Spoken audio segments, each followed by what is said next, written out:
Good evening, ladies and gentlemen. Welcome in to Grant City, Missouri, getting the 2025 football season off and running in the Show Me State. And we've got a battle of two of the top three teams in the Missouri 8-man media poll as number 3 Rockport is in town to take on number 2 Worth County. Trevor Mader alongside Seth Morey.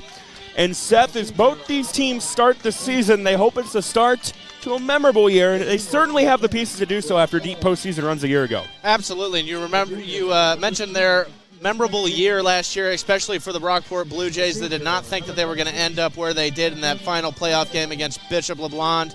They're back this year. Same thing with Worth County. An amazing year last year for Worth County. A little bit more expected, but this year some things look different on both teams. Rockport has lost their quarterback, Corbin Jacob. Now it's going to be Weston Anther's turn to step up, make the big plays at the helm for Rockport. Yeah, both these teams, quarterfinal teams a year ago, returned the pieces capable of at least getting there, if not beyond, and looking forward to their season opener tonight. Had a chance earlier this week to chat with both head coaches, so we're going to hear from them now. First, we'll hear from Rockport head coach Dalton Jones, and then we'll hear what Worth County head coach John Adwell has to say before this state-rated Missouri 8-man matchup. It's Rockport, it's Worth County, it's a doozy in Missouri to get the 2025 season off and running. For Rockport, Worth County on the KMA video stream Friday night. Talking now with Rockport head coach Dalton Jones. His squad prepares for this matchup. Coach, I know we talked a couple weeks ago, but now we are on the cusp of football season. How are we feeling there in Rockport as you guys get ready for the year? So we're excited. We've been working hard. It's been a grind the last 2 weeks to kind of get to this point, but and of course it's been a long summer. You work hard all summer. You got all different sorts of different things going on, and you just try to fit into football. And we've had a good little camp here, and so we're just excited to get rolling here. Yeah, as you guys have worked through the preseason process, what have you learned about your team? What do you really like right now? I think we're really working hard. I think I'm really excited. I think we've got a group of guys that can be very physical. That want to be physical, especially up front. Like Ryder Hare and Gabe Gebhardt. They're really working really hard. I really like what we're doing. I really like what we're doing defensively with those guys and a few others. I think we're starting to really piece it together. It's not cool. We're not perfect yet. Of course, nobody is in week one, but we still got a long way to go. But right now, I just like our attitudes. I like how physical we're being. But we're not quite where we want to be yet. So there's still plenty of work to be done. When it comes to the offense, a lot of guys returning. I know one piece that did graduate, though, is the reigning Missouri Player of the Year in Corbin Jacob at the quarterback spot. Speak to kind of, on the surface what that looks like coming into the year, and what are kind of the expectations offensively? Oh, well, I mean, the expectations are, just to get the ball to the guys that, we need to lean on, our good runners, Jack Meyerkorth, Brock Holmes. Those guys are Brock's a really hard runner. Jack's an incredible athlete. So, we just need to, find ways to get them the ball and then spread it out even more than that. I mean, those aren't the only two options we have. But, in our quarterback search, we've had a couple different options, and Weston Anther stepped up, and he's done a really good job for us this summer. We're not asking that guy to be Corbin. It's hard to replace a guy like Corbin, But just the way we're constructed, we just need a guy to be able to step up in there and command the team and lead the team and get the ball to the guys that that we need to lean on. But so for us, I mean, Weston's done a really good job thus far. We're excited to see what he's doing, but we rotated a couple guys in there this summer, and right now, I mean, he's a guy that stepped up for us, so we're gonna roll with him, and his job is just to lead this team. So we're very excited to see what he can do. I know when I talked to you a couple weeks ago, you'd mentioned that the defense is going to be something that you guys emphasize trying to get better at this year. Is there anything in particular defensively that you guys are really honing in on right now? Just doing our jobs. I think that sounds maybe cliche or even just super simple, but right now that was the main thing. That's the main thing we're trying to do is just do what you're supposed to do when you're asked to do it, how it's supposed to be done, which is sort of our huge emphasis is just do your job, try not to do too much, and just read your keys and do what you need to do. That was something we really tried to focus on this year. We got a really good defensive coordinator who does a really good job of teaching our defense, and we're getting better. It's evident when we watch the film that we're getting better every day. We're just it's just a process. It's just one day at a time, and like I said, we're not quite there yet, but we're starting to see it. It's starting to come together a little bit, but there's still plenty of work to be done. But that is a huge emphasis for us, is just doing our jobs, try not to do too much. And then lastly with that is just trusting each other to do the right thing. Trust each other to do that you're going to do your job and that your teammate's going to do his. And then it all pieced together. Now looking to Friday night, a very stern task to start things with a Worth County team. It's always really good, and looks like they're going to be really good again this year. Early thoughts on the challenges that they'll bring to your team on Friday? Oh, well, they're going to be physical. That's for sure. They're well coached. They're a physical football team.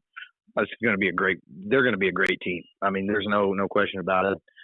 Coach Adwell does a really, really good job. They're always just stacked. I can't. It's hard to not give them just all of their flowers because they're just going to be really good. We just, right now it's early in the season. We're kind of just taking that approach of, like I said, one day at a time, just trying to go in there and see where we're at. And, they're going to see where they're at. We're going to make a ton of mistakes. We are. It's just early in the season. We're going to make some mistakes. We're not going to be perfect early, but if we just go in there and have the mindset of, okay, well, next play, one play at a time, figure out where we're at, match their physicality, I think we can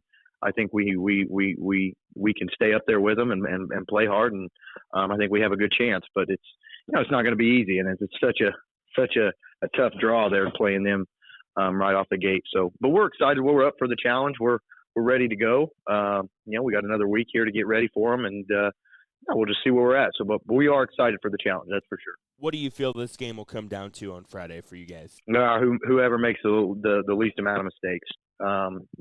Simple as that. I think week one, like I said, you're prepared, but it's so early. Guys, like I said, are going to make mistakes. We just got to make sure we take care of the football on offense. Block the guys we're supposed to block, and then try not to make as many mistakes. Defensively, just do our jobs. If we can limit our mistakes and take care of the football, I think we can do some good things. But I think that's really what it boils down to, is just whoever the least amount of mistakes week one can come out on top. But it's going to be tough. It's going to be a challenge, and like I said, it's going to be fun. It's going to be a fun night. Looking forward to it. Dalton Jones, head coach at Rockport. Coach, appreciate the time, and best of luck on Friday. Thank you, Trevor. Appreciate it. Looking forward to Rockport, Worth County on the KMA video stream on Friday night. Talking now with Worth County head coach John Adwell as his team gets ready for the game and the upcoming season. Coach, I know we talked a couple years ago, but now football season is here. What's the feelings there as you guys get ready for the upcoming year? Oh, we're excited to be able to, get back into the swing of things. Kids had a real good off season. They've worked pretty good and work hard, and they're excited to get out and be able to face a top tier opponent like Rockport, and it was just a good time of year to get going. As you've navigated through the preseason stuff, what do you feel good about with your team right now? I think our team speed this year is some of the best that we've ever been able to produce out there. I think across the board, we've got four kids, four varsity quality running backs, that we can kind of rotate around and use as different weapons. We feel real good about that. Who are some of the guys that you see as being leaders of this year's squad? We got, Braden Stevens, he's a senior this year. Sawyer Thurman, they're seniors. Bo Collin does a good job of leading. Hayden Sanders. Kids like that, they've kind of rally the troops whenever we've in the weight room and off season and workouts. and maybe things aren't going quite right, and they'll kind of step up and kind of get things guided and going in the right direction. Offensively, I know in following your teams over the years, I mean, your guys' preference is always to run the football, but the passing game is always efficient, and you've got a quarterback coming back for a second year now in Hayden Sanders. Does anything change expectation-wise offensively? No, we always want to run the ball first, and, we feel like that if we can't run the ball, we can't put ourselves in a chance to be able to win the game for many reasons. One, the run the ball sets up our passing game with our play action. But on top of that, a good offense is a good defense. You keep the ball out of the other opponent's hands. It's hard for them to score. And so, definitely, it's business as usual how we want to try to do things. John Adwell, head football coach at Worth County. How about on the defensive side? What do you feel good about? What do you like with that unit? I've got a very intelligent group that really understands the system that we're trying to do. We move a lot of bodies around, and when you. All right, we are getting ready to begin a few minutes early here in Grant City. Trevor Mater, Seth Morey with you. Rockport, Worth County football, a riveting 8-player battle. It'll be Worth County getting the pigskin to start things, and we'll see the Tigers offense go to work first. Kicking off for Rockport will be Tayden Cook, while returning for Worth County will be the likes of Braden Stevens back there to get this off and running. But a matchup that I'm sure both teams have been anxiously awaiting for since the schedules came out. About to get off and going. Somebody's going to start 1-0 and have had a quality 8-player win under their belt. So Tayden Cook getting ready to kick it away. And we are underway. Nice kick by Cook. Will be into the end zone for a touchback. And Worth County will start their first drive out of the 15-yard line. And we bring in Seth Morey. Seth, what intrigues you in particular about this matchup tonight?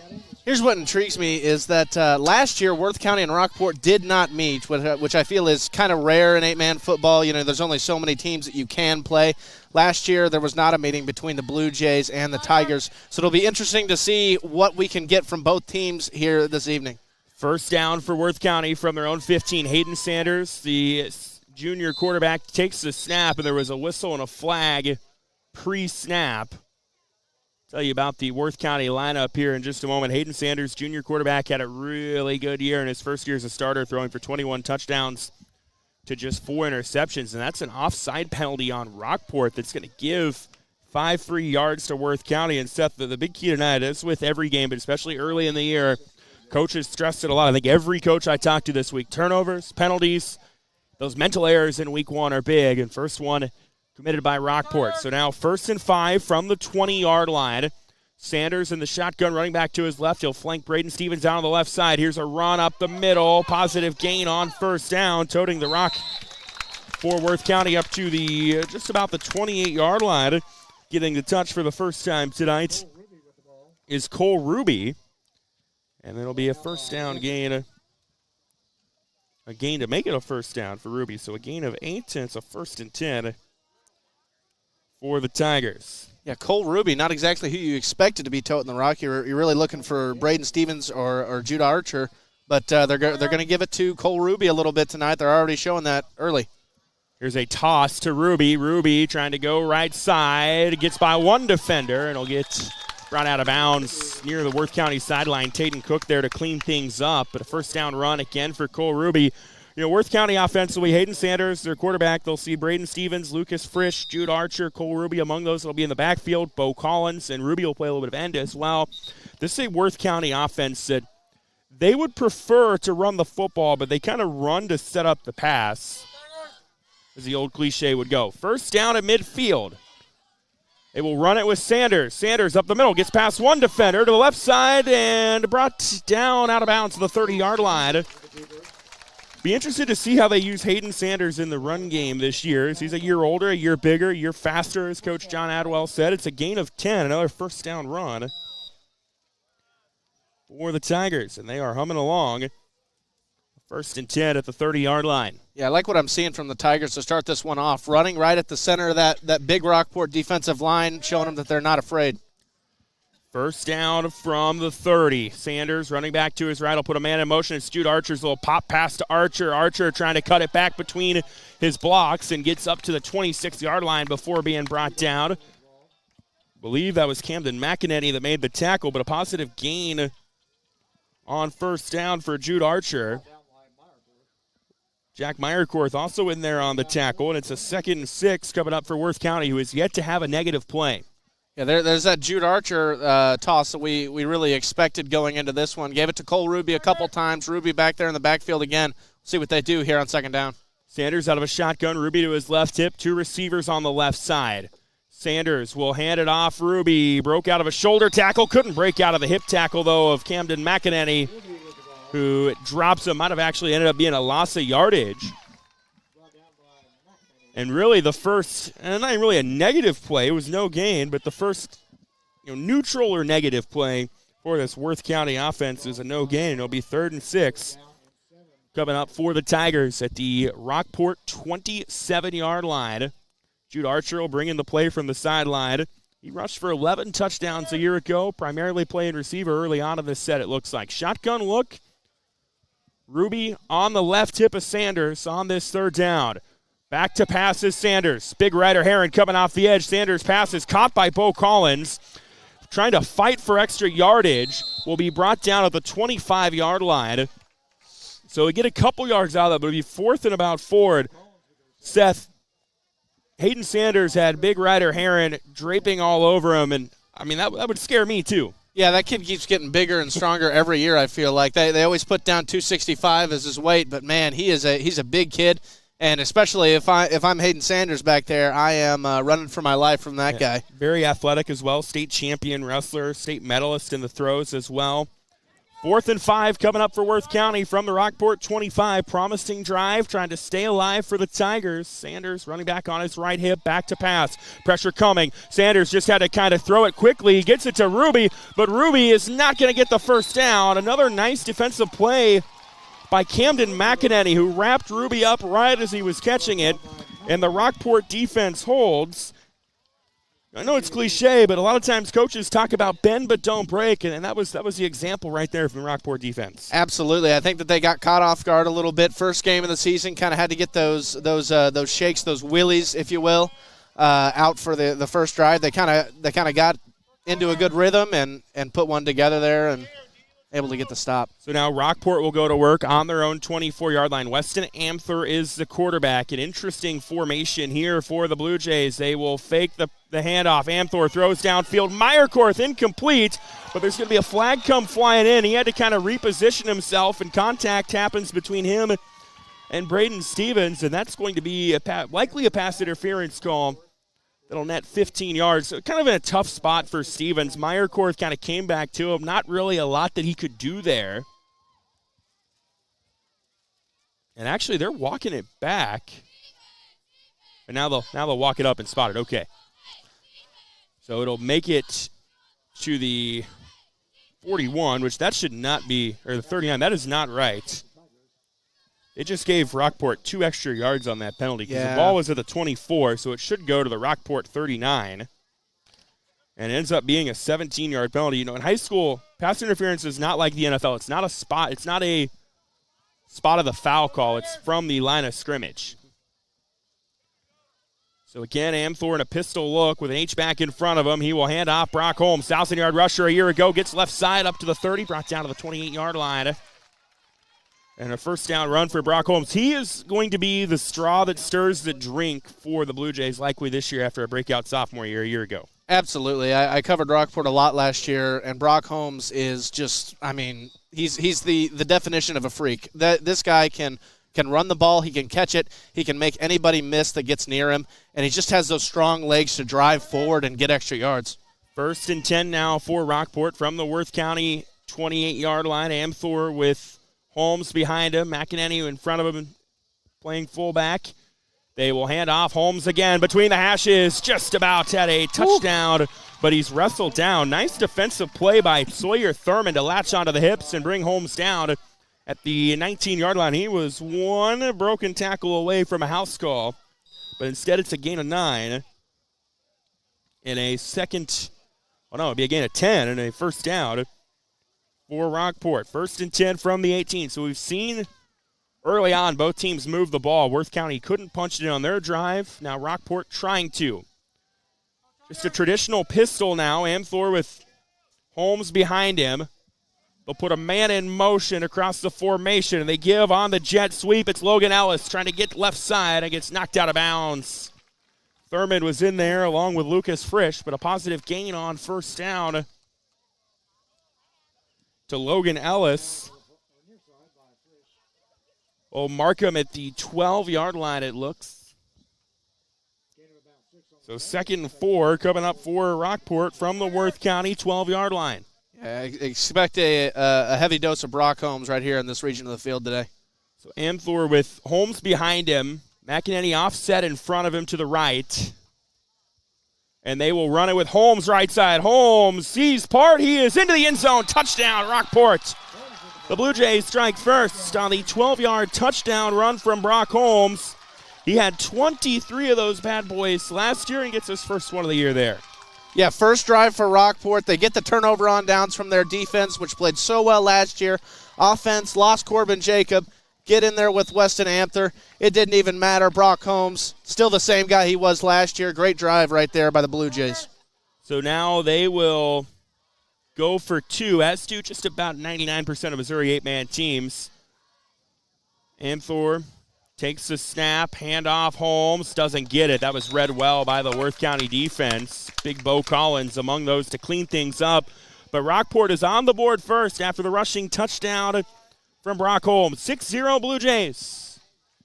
KMA Extreme online, KMAland.com.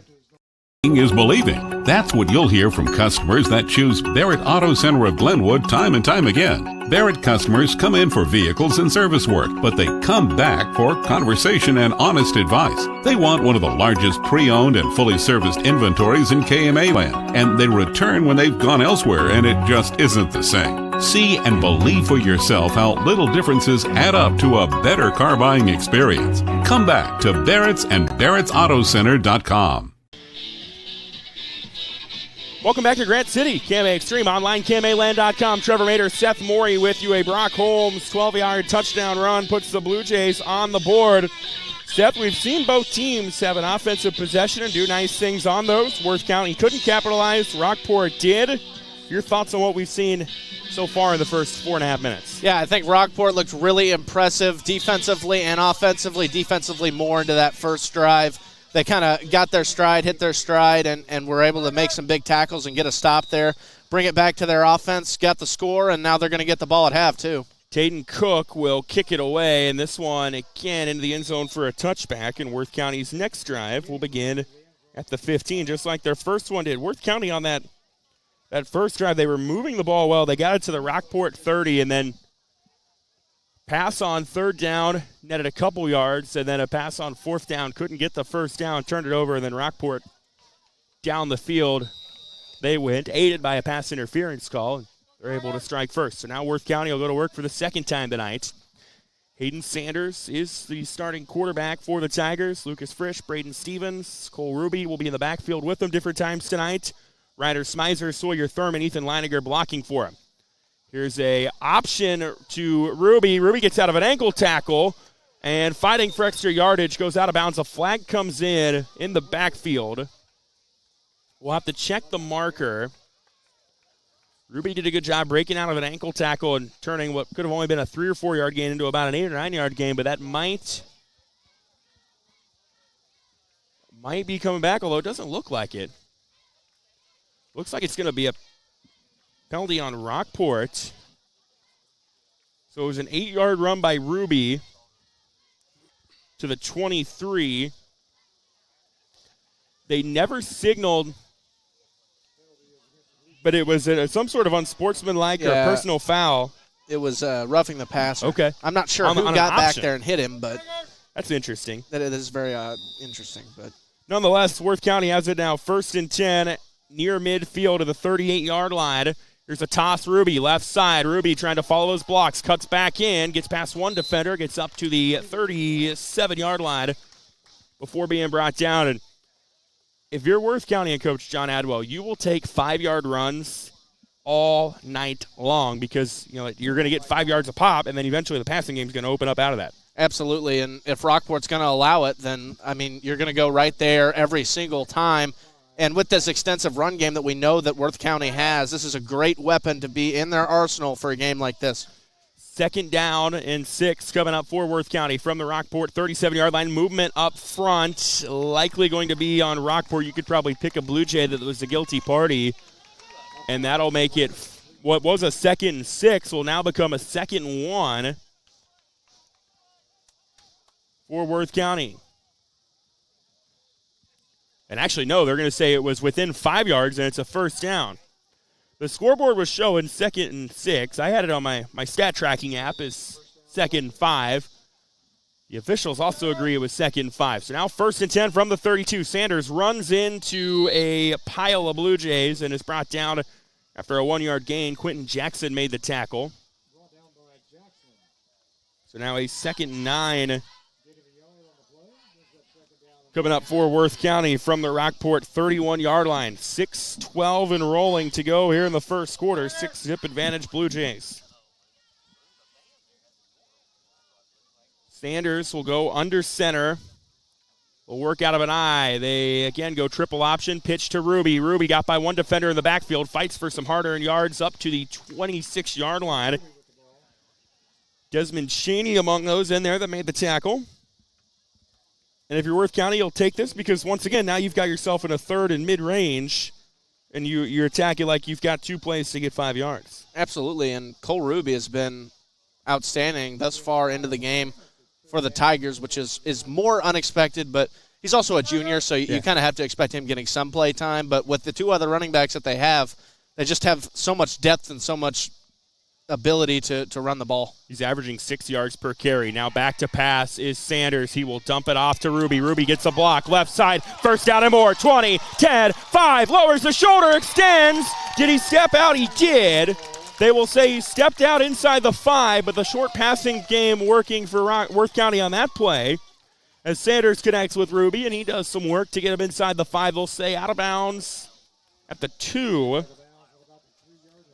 So a gain of 24 from Sanders to Ruby. And it's 1st and goal for Worth County from the 2-yard line. We approach 5 minutes to go in the quarter. And a new quarterback in for Worth County. They'll toss it to Bo Collins. Collins lowers the shoulder. He's into the end zone for a touchdown. Taking the snap at quarterback there was Brock Healy. Maybe kind of like their jumbo package with Bo Collins in the backfield, and he able to lower his shoulder and get in for the score. And just like that, there's a big answer for the Tigers. So they go 65 yards and tie this up at 6 with the PAT pending. Yeah, if Cole Ruby can keep up on the Worth County offense, what he's been doing tonight, he's going to wear out Rockport really quick. He's looking very, very good, very on point tonight. So now Worth County will go for 2. Again, Healy in. He'll toss it to Collins. Collins got tripped up at Markworth. He tried to pitch it to Healy, and then Healy gets knocked down as he was trying to pick up the ball by Holmes, and that'll be how the 2-point try ends. So neither team able to cash in on their first 2-point try, but Worth County's on the board after the touchdown run from Bo Collins. 6-6 our score. 5:05 left in the first. KMA Video Stream, KMAland.com. Of our community begins with you. Your journey to a degree in healthcare starts at Iowa Western Community College. Take the pulse of high-demand healthcare careers in our state-of-the-art simulation center. A degree as a certified nursing assistant makes the rounds at our Iowa Western locations. In the waiting room in Council Bluffs, Clarinda, and Harlan is a practical nursing degree. Scholarships and tuition assistance are available. Good health in Southwest Iowa begins with you. Start your career in healthcare at Iowa Western Community College. Register at iwcc.edu. A Bo Collins 2-yard touchdown run ties the game, and Seth Morey a big answer for the Worth County Tigers. Absolutely, and that's exactly what you want to see from your offense. You want to see that run game, that triple option come to life.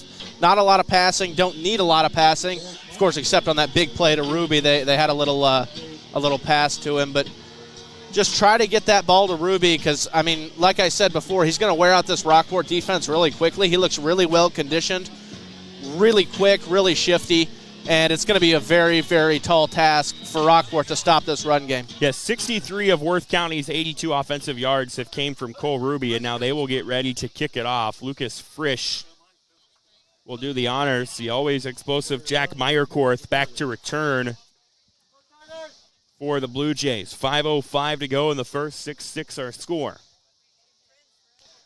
A line drive kick will be fielded by Meyerkorth at the 10. Meyerkorth gets up to the 22 and will be brought down. And that'll be where Rockport begins their second drive of the night. Weston Amthor Jr. starting quarterback, making his first start. Last year, Corbin Jacob was the man running the offense, and what a year he had. Always a highlight reel waiting to happen. Cam-A-Land Missouri Player of the Year. He has since graduated. Now Weston Amthor, the guy for the Blue Jays this year. And I know in talking to Coach Dalton Jones, very confident in what he brings to the table. He'll have Brock Holmes behind him. McEnany offset in front of him to the right. And now he'll put Holmes offset in front of him to the left. Hand off Holmes. Holmes staying between the hashes. Has nice gain on first down. Close to the first down marker. They'll mark him at the 32, and all signs indicate that'll move the chains. So, Rockport and Seth, I don't know how many times I've seen a Worth County football game in my years and said they're not the bigger team. I know. That is probably the case tonight with what Rockport goes up front with, and they're taking advantage of that running between the hashes right now. Absolutely, and I know pregame I was talking to you. Rockport's big ground and pound, and Worth County kind of has the speed factor. Normally the roles are reversed, so it'll be interesting to see how this plays out. 1st and 10 for Rockport from their own 32. Amthor trying to set up the offense. It's a pistol look. Holmes behind him. Quick pass. Meyerkorth that was knocked down by Lucas Frisch. They wanted to go quick slant to Meyerkorth, who had a step on his defender, but Lucas Frisch read it well. He was all over the place defensively for the Tigers last year. A very, very good linebacker. Read that one, got a paw on it, and now it's a 2nd and 10.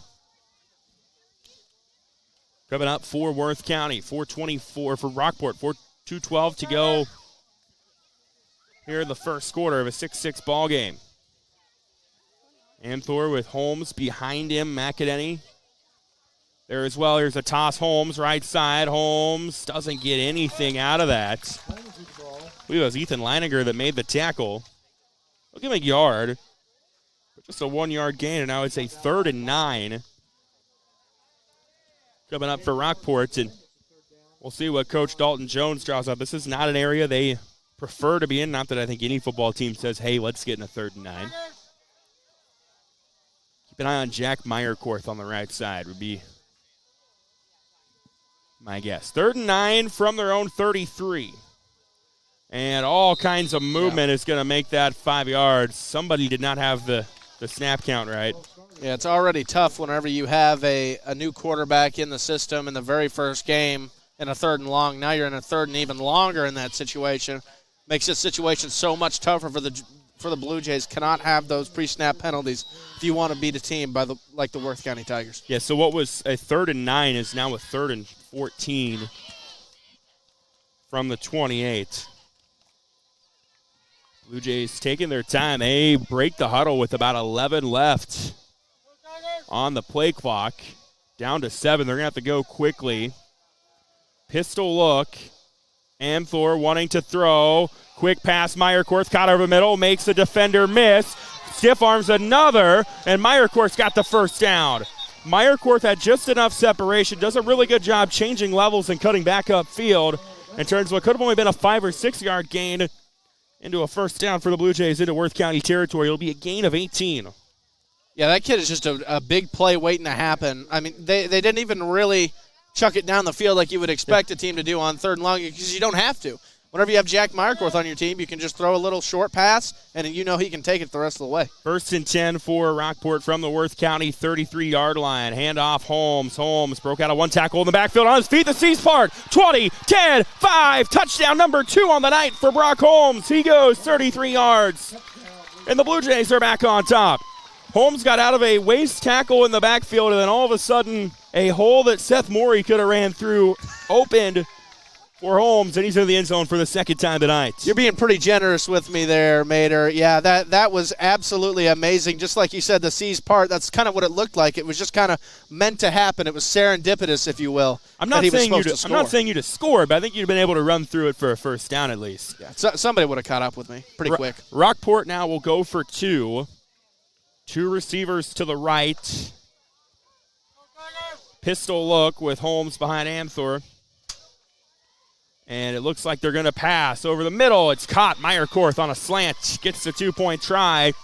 And the Blue Jays go down the field and score. 14-6, our score in favor of Rockport. 3:11 to go in the first quarter. KMA Extreme.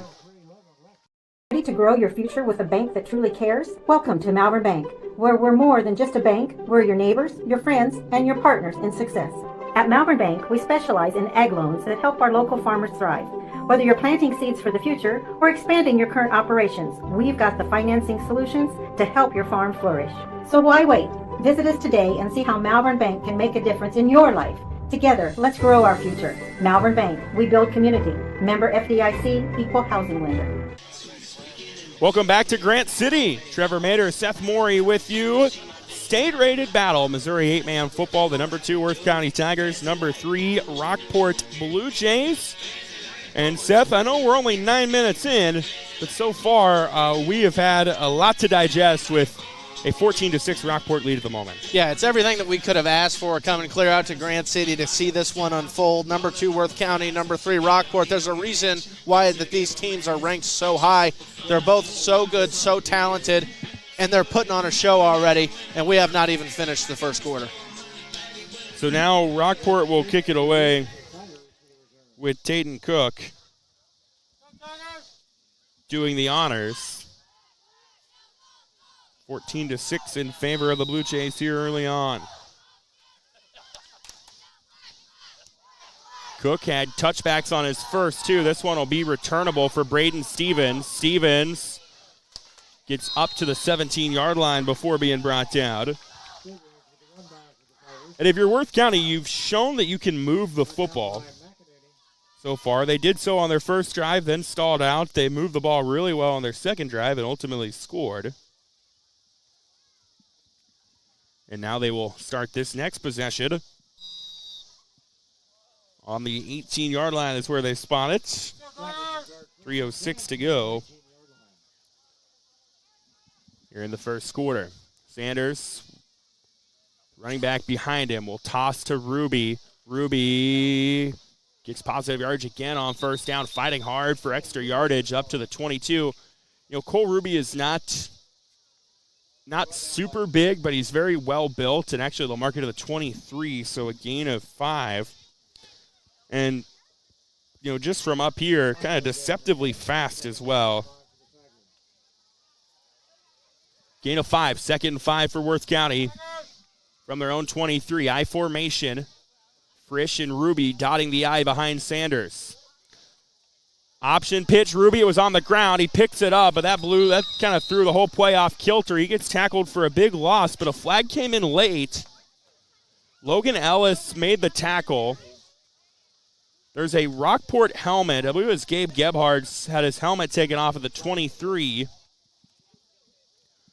We'll see if that has anything to do with the penalty that is on the field at the moment. I wonder if Gebhardt's didn't still pursue in the play, because his helmet was pretty far away from him. And that is a penalty, too. Tried to do the old J.J. Watt. Personal foul. Yeah, I think that's exactly what it was. Yep. Good catch. Gebhardt's lost his helmet, and in the high school game, if you do that, you're not supposed to keep on playing on. It's easier said than done for, tell a high school kid to let up.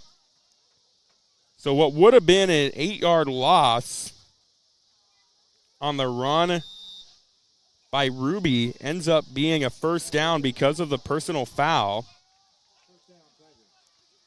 And now Worth County's got it on their own 30-yard line.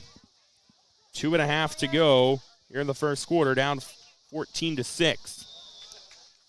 And then a whistle and a flag, and this one looks to be an offsides on Rockport. And just like that, 5 more yards, and I'm sure Coach Dalton Jones not thrilled with the fact that his team's just given up 20 yards on penalties in the last 2 minutes. Now 1st and 10 for Worth County from the 35-yard line. Over the high snap. Sanders will take it left side. Sanders first down and more. Gets past the defender. 20, 10, 5. It will be a 45-yard touchdown for Hayden Sanders. We are trading touchdowns here in Grant City early on. Absolutely amazing run by Hayden Sanders. This kid has all the athleticism in the world, and he just showed us all here on the KMA Extreme. That was amazing. What a great run, and what a great burst. Once he got to that sideline, he just kind of burst forward. Nobody could catch up with him, and it's an amazing touchdown for the Tigers. They have a chance to tie it right here. You know, he was a part of their rushing attack last year, not a major element of it.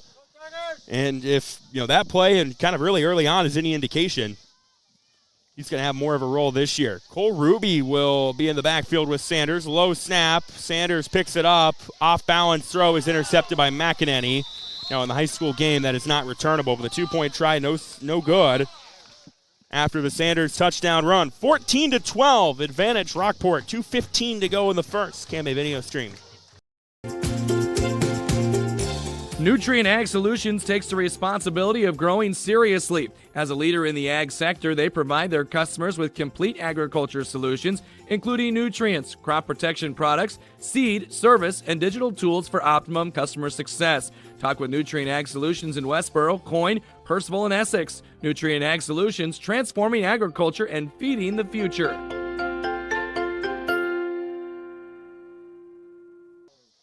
Hayden Sanders goes 45 yards to the house for a Worth County touchdown, makes it 14-12. Our score on the KMA video stream. Trevor Mater, Seth Morey with you here tonight. State-rated Missouri 8-man battle. Rockport has touched the ball twice. They've scored twice. Worth County has touched the ball 3 times. They've moved the ball well on all 3 drives, scoring on 2 of them. And now they'll kick it away to the Blue Jays with Jack Meyerkorth back to return the Sawyer Thurman kick.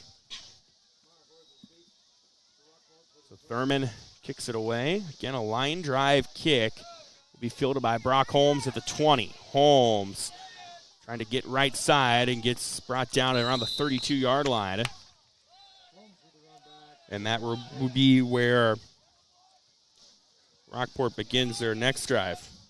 Playing with fire right there if you're Worth County, kicking it to that region of the field where number 11 is. I wonder if that's the second time they've done that. If you're Coach Dalton Jones, do you think about moving Meyerkorth up and saying, hey, let's put our best returner? Kind of like that mind game, just like, okay, then kick it deep. If you can't kick it deep, then we're going to put our best guy forward. So Rockport will start this drive on their own 32-yard line. McEnany will be on the left side of Amthor in front of him with Holmes behind him. Hand off Holmes. He got met at the line of scrimmage. Lucas Frisch says hello. Wow. He came in like a heat-seeking missile, and there'll be no gain on that one. Maybe like a half yard, but, heck of a defensive play by Lucas Frisch. We'll make it second down for Rockport.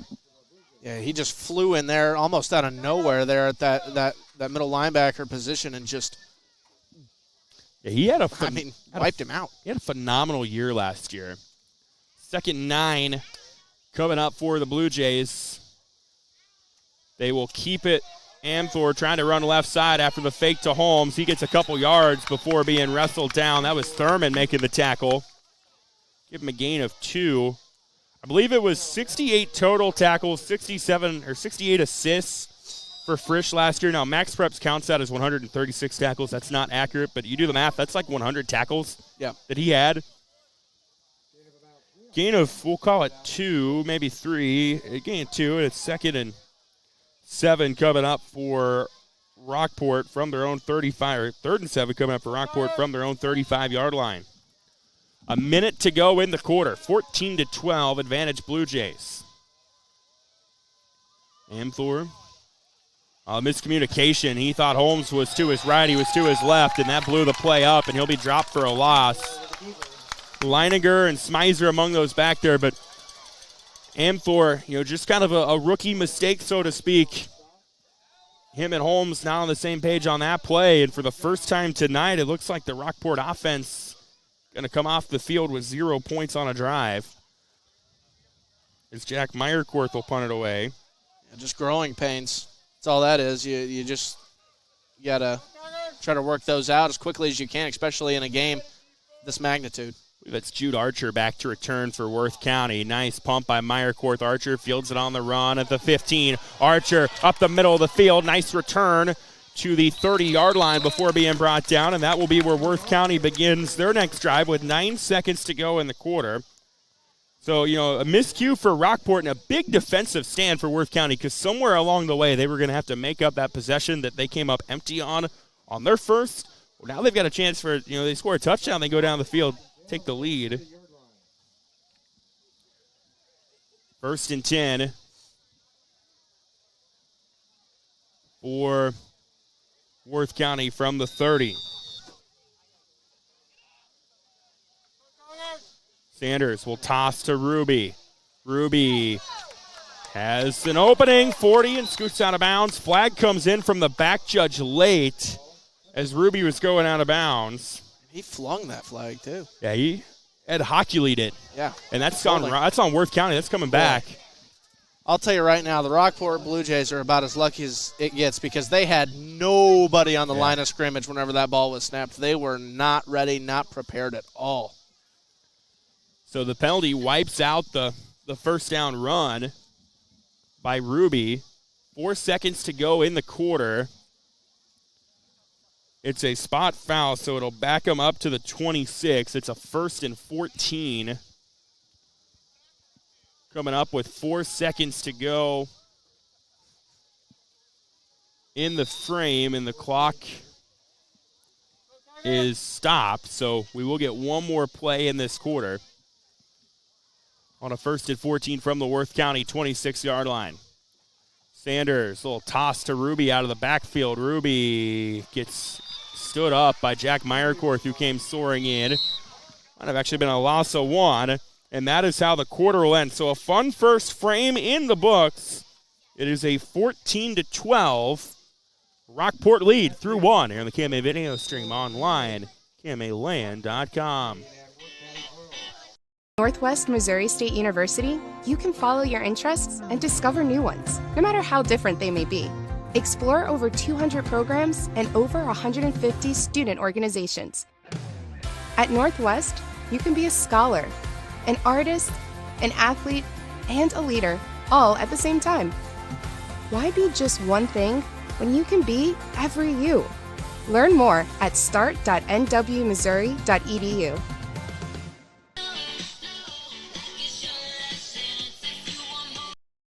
No one succeeds alone. It takes support to get there, sacrifices made by others, wisdom learned and passed on. When your business is agriculture, you dedicate your life to supporting community, doing the hard work that helps all of us thrive. It's why at PCSB, we believe in supporting you. Your success makes our community succeed. PCSB, we believe in you. Visit us online at wearepcsb.com. Member FDIC. Welcome back to Grant City. KMA video stream online, KMAland.com. Trevor Mader, Seth Morey with you. We go to the second quarter. It is a 14-12 Rockport lead. Worth County has the football on their own 26-yard line. On this second down, Hayden Sanders, the quarterback. Cole Ruby, the running back, on his left hip. Sanders wanting to throw. Pressure coming. Got by a defender and just kind of has to cut bait and throw it away. Nice catch made by Worth County head coach John Adwell on the sideline, though. He's proven to his players he knows how to play. Ryder Herron again came in on the left side and was breathing down the neck of Hayden Sanders. Sanders did a good job at getting free from him for a moment.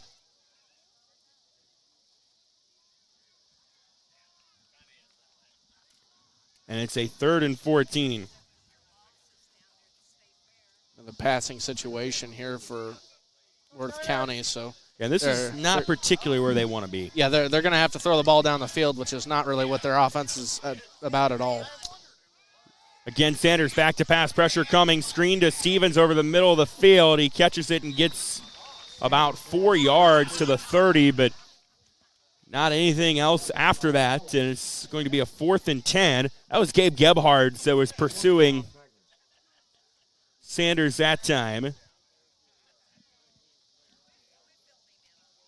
And it looks like Worth County going to punt it away for the first time tonight. Wyatt Hill is their punter.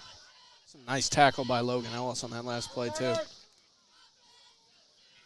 So the punt by Hill, returnable by Meyerkorth at the 15. Meyerkorth, he's got speed. He breaks out of a tackle, still going, and up near midfield, brought down at the 39-yard line. And that will be where Rockport's next drive begins. So, Worth County gets their first stop of the night set, but then they can't capitalize on it. Now Rockport back out of the field for the 4th time tonight. Yeah, that's huge for both teams and in different ways for each. That's huge for the Blue Jays, as in they don't give up a score, they don't let up the lead. And that's huge for the Tigers, as they didn't capitalize. They've got to capitalize on those opportunities because you're not going to get a lot of them, especially against these Blue Jays. This game's probably going to come down to a turnover at some point. I agree. Amthor with Holmes behind him in a pistol. Pass, Meyerkorth, that was knocked down again. I think that was Collins that got a paw on it. And it's 2nd and 10 after the incomplete pass. Again, they were going to try to slant Meyerkorth. And Bo caught second time tonight where a Worth County defender's been able to get a hand on a pass and knock it down. So now it's 2nd and 10. Worth County was really smart enough on that play. They knew the play design, and you could tell their defensive line just kind of backed up and was ready to bat it down. That's exactly what they did. 2nd and 10 for Rockport.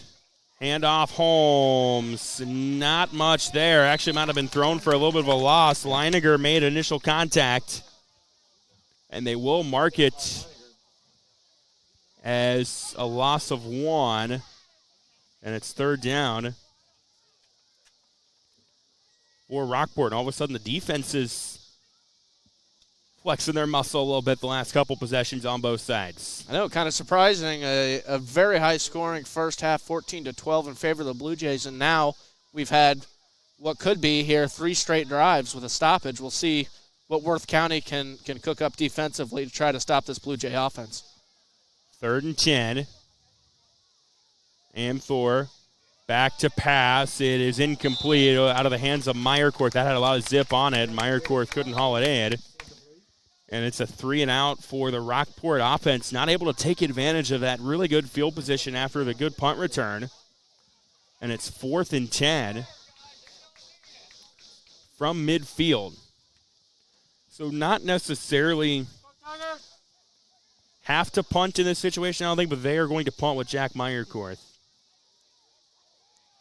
And Worth County will put a man back to return. 10:15 to go in the first half. 14-12 Rockport. Meyerkorth's punt drifting near the Rockport sideline. Will go out of bounds. We'll see where they spot it. Looks like they'll spot it at the 21.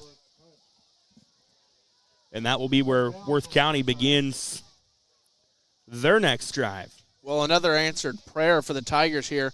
They've got to go down, capitalize, and take this lead. We know that they can. We know that their offense and their run game can be so explosive. They just have to cook up those plays. You got to talk to your quarterback, Hayden Sanders, as you can see he's doing right now, getting the play in.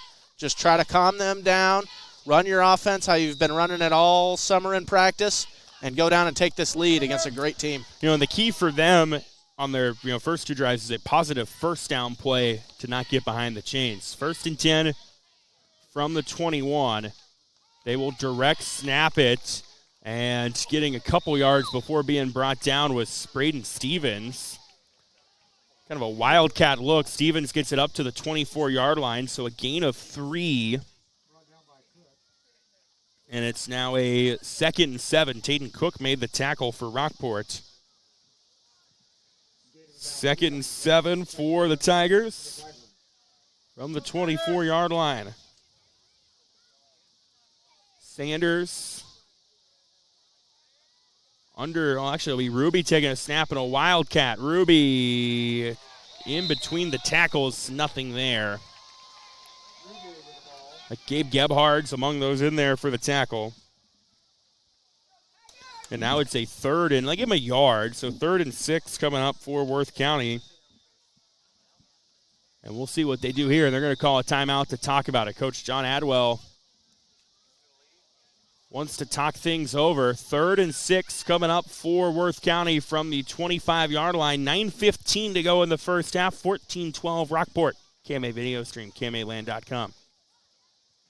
With a chronic respiratory condition, Rogers Pharmacy can provide what you need. Rogers Pharmacy offers a full line of respiratory equipment like oxygen, BiPAP, CPAP, and nebulizers. Rogers Pharmacy isn't a big box pharmacy where you may have to wait for days and weeks to get what you need. They're a full-service, independent, family-owned pharmacy, and they go above and beyond to offer you the quality service and products you deserve. See Rogers Pharmacy in Tarkio, Maryville, Mound City, St. Joseph, and Stanberry, Missouri. Visit Rogers Pharmacy online at rogersrx.com. 3rd and 7 coming up for Worth County from their own 25-yard line. Out of this timeout, Seth Morey, if you're Coach John Adwell, what are you drawing up here? I am going to draw up a little bit of a screen almost. I'm going to look for Cole Ruby out of the backfield, and I'm going to try to give Hayden Sanders just enough time to go to the left or the right side to try to pitch it to him and have one of your top players make a play. So on 3rd and 7, Sanders out of a shotgun, trying to hard count. There was movement, but I believe it was on the Worth County side it was, and now that 3rd and 7 becomes 3rd and 12 from the 20. Now that play looks very different. So 3rd and 12 for the Tigers from the 20-yard line. 9:15 to go in the half. 14-12 Rockport. Sanders back to pass. Takes a shot downfield to Frisch. It is intercepted by Meyerkorth. Meyerkorth fields it at the 30, to the 40, to the 30. He's got blockers. Gets by one defender and then brought down to the 20-yard line. Jack Meyerkorth playing center field on that ball. Gets to it and then makes a play with his legs to return it almost back to the line of scrimmage.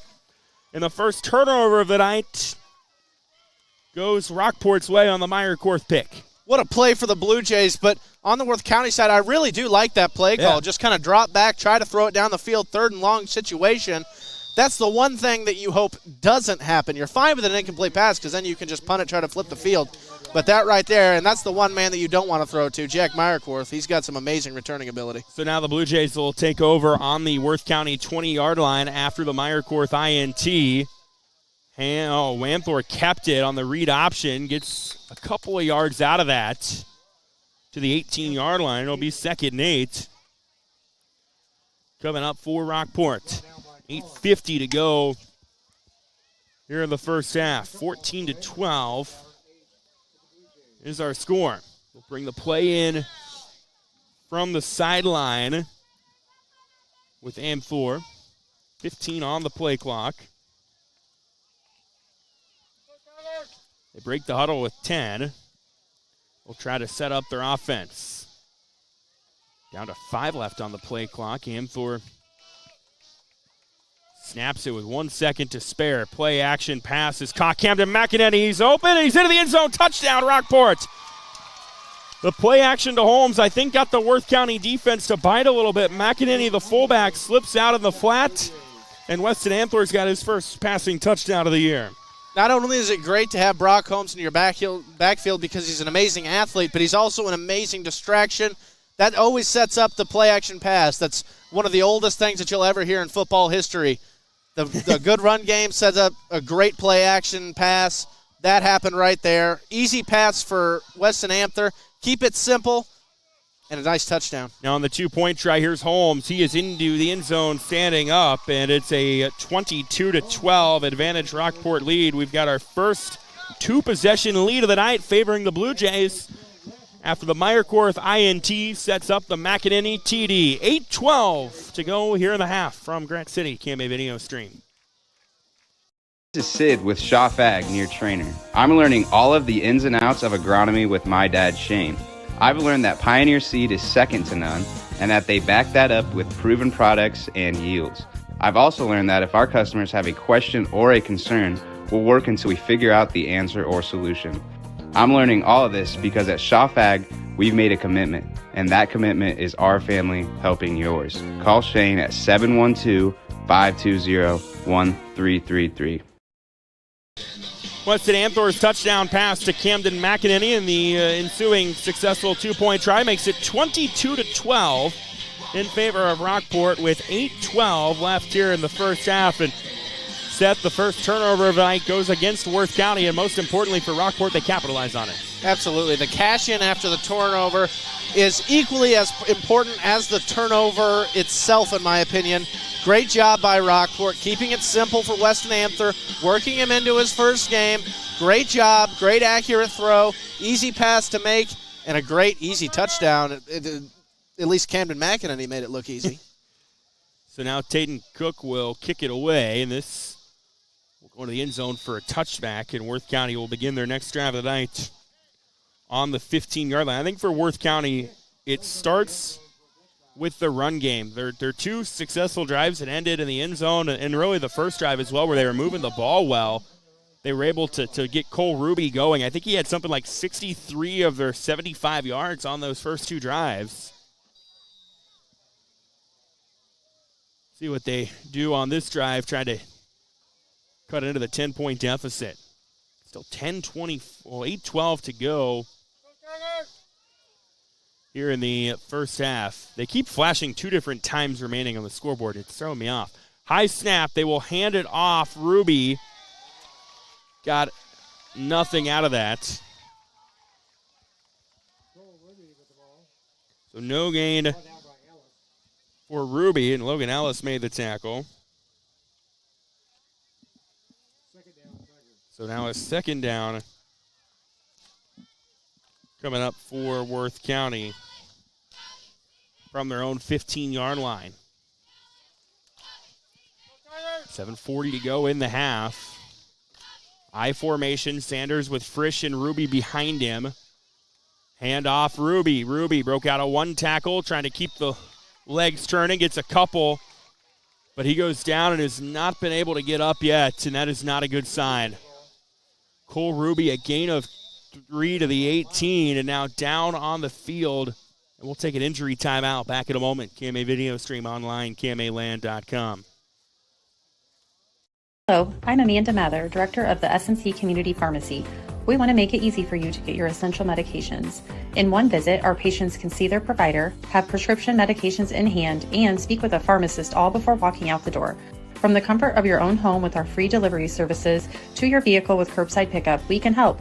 To learn more about our hours or other services, simply visit www.smchospital.com or call us at 712-246-7100.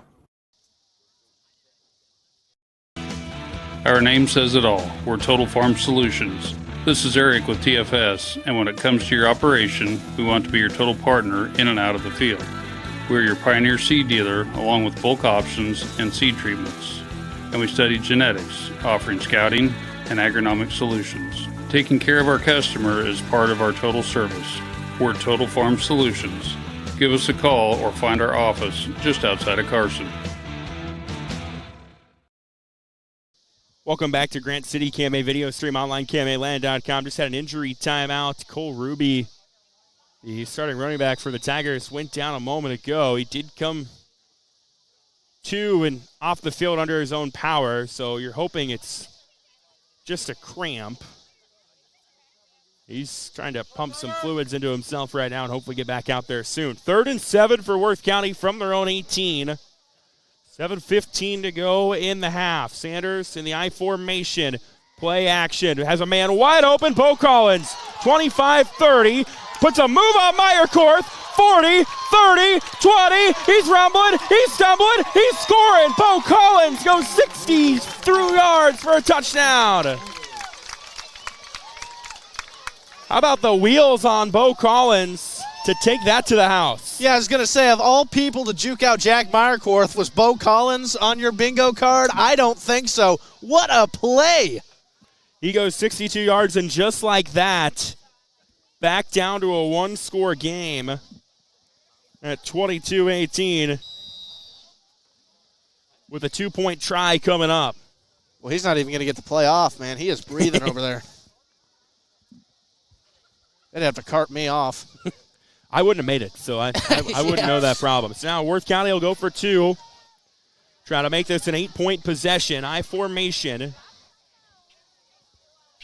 They will play action. Sanders rolling left, throw, back of the end zone. It's caught. Yep. I believe that is Caleb New. I almost called him by his brother's name, but Caleb New sneaks behind the Rockport defense and makes the catch for the 2-point try. And the touchdown pass from Sanders to Collins, and the following 2 points makes it 22-20 Rockport. 6:58 to go in the half. KMA video stream. Is believing. That's what you'll hear from customers that choose Barrett Auto Center of Glenwood time and time again. Barrett customers come in for vehicles and service work, but they come back for conversation and honest advice. They want one of the largest pre-owned and fully serviced inventories in KMA land, and they return when they've gone elsewhere and it just isn't the same. See and believe for yourself how little differences add up to a better car buying experience. Come back to Barrett's and Barrett'sAutoCenter.com.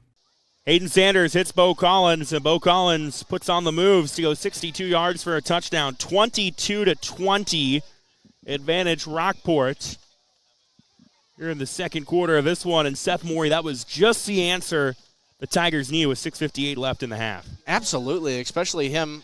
You know, the player he had to beat was Jack Meyerkorth, and he did just that. A great move and broke free and was able to outrun the Rockport defense. This kick will be returnable for Meyerkorth inside the 10. Meyerkorth gets up to the 25 before being spun down and wrestled down by Lucas Frisch. Forward progress will mark him to the 24. And that will be where Rockport begins their next drive. So far tonight, the Rockport offense has managed just 129 yards. Now, they've had a little bit shorter fields. Worth County 197 yards so far.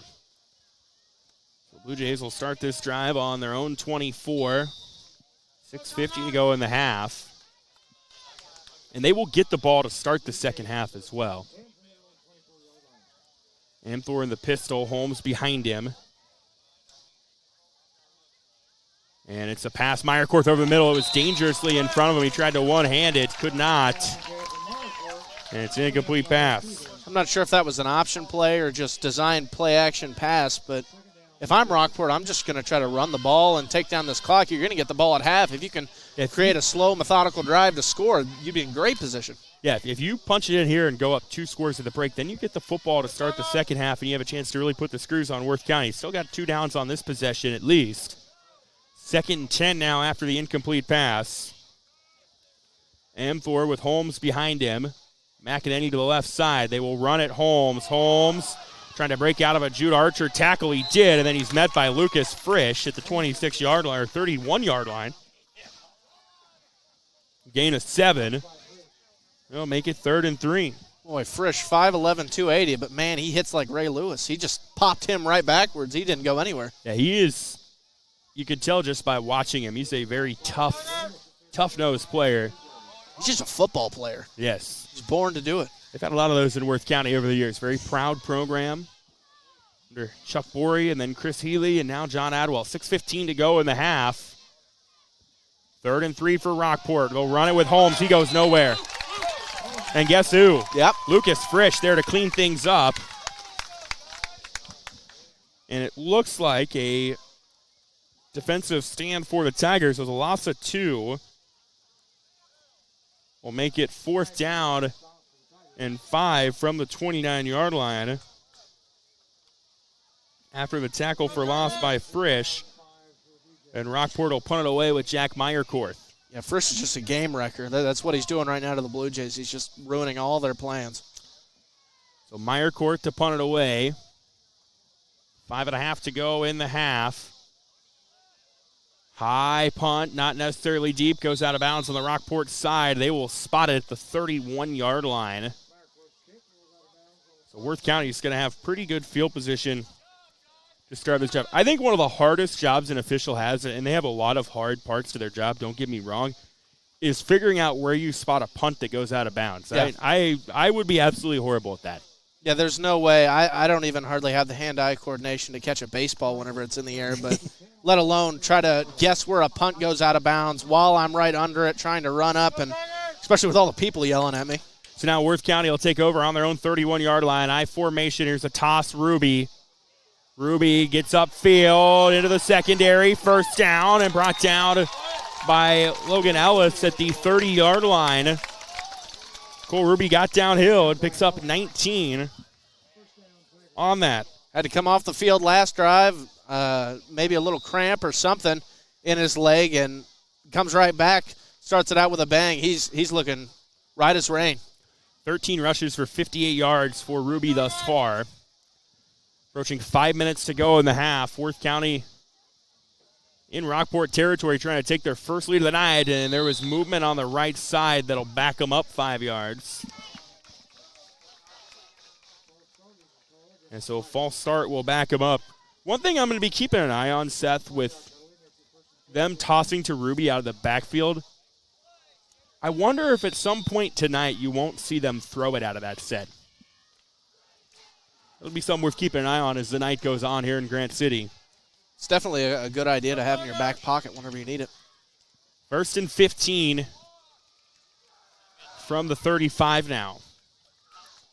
Toss to Ruby. Ruby running between the tackles, following his blockers, gets back what they lost on the penalty and then some as Camden McEnany makes the tackle at the 27-yard line, but a gain of 8 for Ruby. And it'll be 2nd and 7 coming up for the Tigers with 4.5 to go in the half.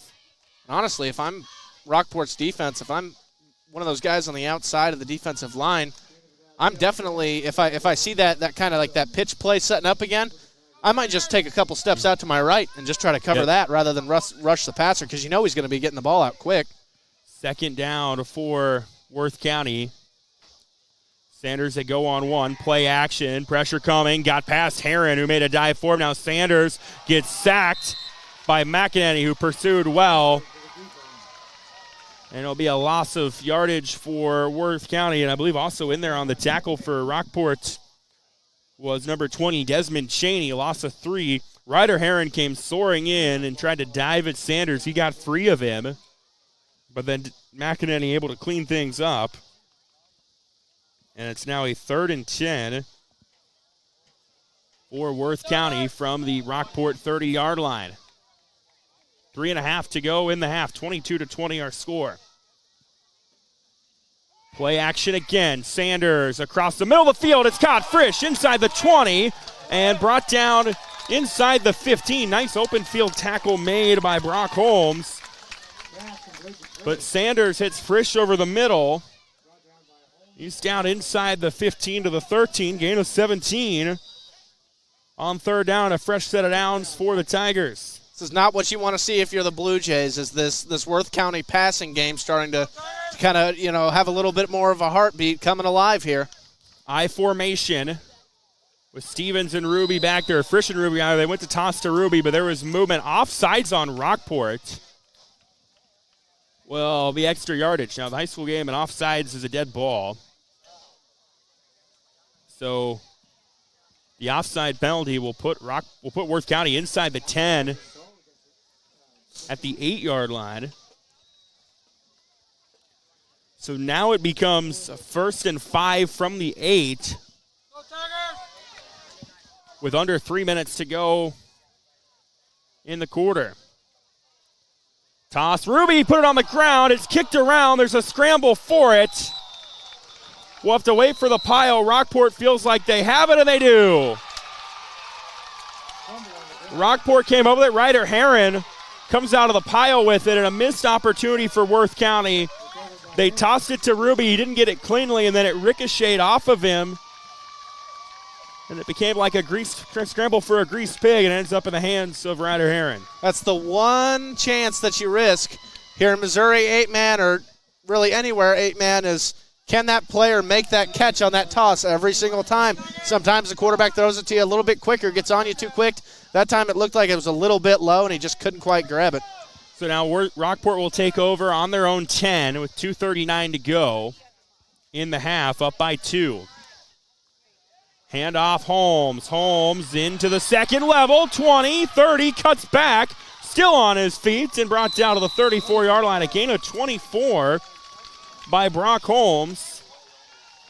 Will move the chains for the Blue Jays. Wyatt Hill makes the open field tackle. Holmes goes over 100 yards on that carry. He's at 105 now. 2.5 to go in the half. This is a big possession for Rockport because they get the football to start the second half. So I imagine they're going to take their time on this possession. They have, I believe they have all 3 timeouts. Amthor play action. Looking downfield and throws it over the middle of the field, incomplete. I think he wanted Meyerkorth on the slant, but Meyerkorth was well guarded. And it'll be 2nd 10. Another throw here, and we mentioned last drive, try to look towards that run game, take down the clock, but really throwing here isn't terrible because, you stop that clock, keep it from running. 2:05 here left, I believe, as long as the scoreboard doesn't keep switching back that's and forth. 2:05. They had Gabe Gebhardt over the middle of the field, but I don't know that Amthor saw him or could get it to him. 2nd 10 for Rockport from their own 34. Worth County maybe showing pressure, and they will run it. Holmes spins out of tackles and will get the first down, carrying defenders inside the 30 to the 28. He carried Sawyer Thurman about 5 yards. That is when the squats kind of show that they're worth it. Yeah, I was just about to say, that kid is so strong. You can tell where he's been all summer in the gym, working on those legs. They look even stronger than they did last year. He's going to be a problem for everybody in Northwest Missouri. Gain of 18. He's already at 120 first half yardage. Under 2 to go in the quarter and in the half. Rockport trying to get their lead back up to 2 scores. They will put Ellis in motion left to right. Hand off. Guess who? Holmes. Holmes could not get out of the Lucas Frisch ankle tackle. Got maybe a yard, and Coach Dalton Jones will take a timeout. So now Rockport will have a 2nd down and 9 from the 27. And we'll see how they attack it out of this timeout. We'll take a quick break. Back in 30. KMA video stream online, KMAland.com. Of our community begins with you. Your journey to a degree in healthcare starts at Iowa Western Community College. Take the pulse of high-demand healthcare careers in our state-of-the-art simulation center. A degree as a certified nursing assistant makes the rounds at our Iowa Western locations. In the waiting room in Council Bluffs, Clarinda, and Harlan is a practical nursing degree. Scholarships and tuition assistance are available. Good health in Southwest Iowa begins with you. Start your career in healthcare at Iowa Western Community College. Register at iwcc.edu. Welcome back to Grant City. KMA video stream online, KMAland.com. Trevor Mader, Seth Morey with you. 22-20 advantage Rockport. The minute 27 to go in the first half. The Blue Jays trying to take advantage of the Rockport, or the Worth County fumble, and go into the break with another touchdown on the board, and then get the football to start the second half as well. So 2nd down and 9 from the 27 for Rockport. They will go with Holmes behind Amthor. McEnany, well, now they'll put Holmes on the left hip of Amthor. Fake the give to Holmes. Amthor over the middle. Meyerkorth too tall for him, and it's incomplete. He was guarded well by Braden Stevens.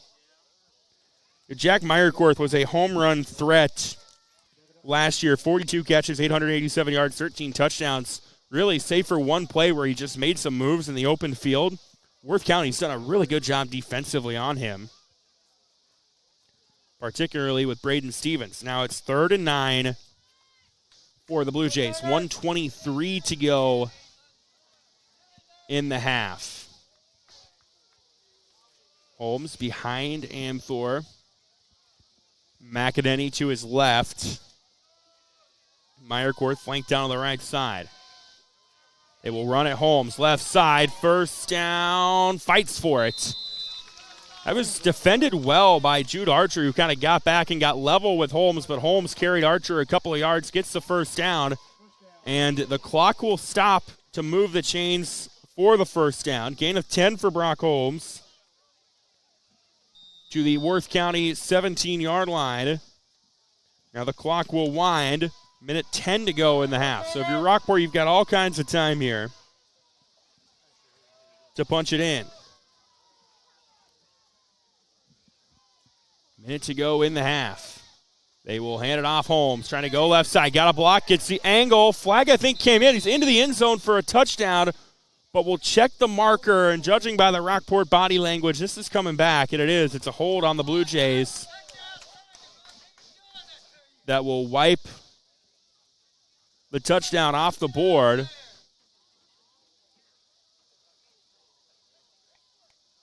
So what could have made it at least a 28-20 ball game does not happen. And it loses 8 yards on that as well, Seth. And now they're going to have it 1st and 18 from the 25 with under a minute to go in the half. Yeah, just 55 seconds left. That's a very tough break for the Blue Jays. So now they got a lot of ground to make up if they do want to get that very vital score before half. 56 seconds to go in the half. 1st down and long for Rockport from the Worth County 25-yard line. Amthor takes the snap, will hand off Holmes. Holmes up the middle, nothing there. There was a slew of Tigers there to make sure he went nowhere. Bo Collins among those that makes the tackle.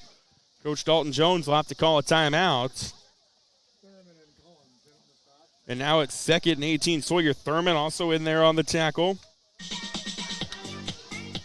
And I imagine we're going to see Rockport take a shot here, I would think, on one of these next couple of plays. Yeah, I would guess with 47 seconds right here, I would say I would go maybe a couple slant short passes to try to get yourself closer if you can. But if you can't, it comes down to 3rd, 4th down. Obviously, you get into the range where let's just chuck it into the defense and hope Jack Meyerkorth or Luke Gephardt or somebody in there can make a play for us. Elsewhere in Camet-Land, Missouri football tonight, East Atchison leads North Andrews 6-0 at the break of that one. What a start we've had here. 2 of the top 3 teams in the Missouri 8-man poll. Actually, the top 4 teams coming into the year all playing each other tonight. Archie, number 1. They're playing number 4, Lockwood. And then you've got Worth County at number 2 facing number 3, Rockport. Really kind of like a little playoff bracket almost to start the year. Good chance for the teams and those on the 8-man rankings committee to kind of get a feel.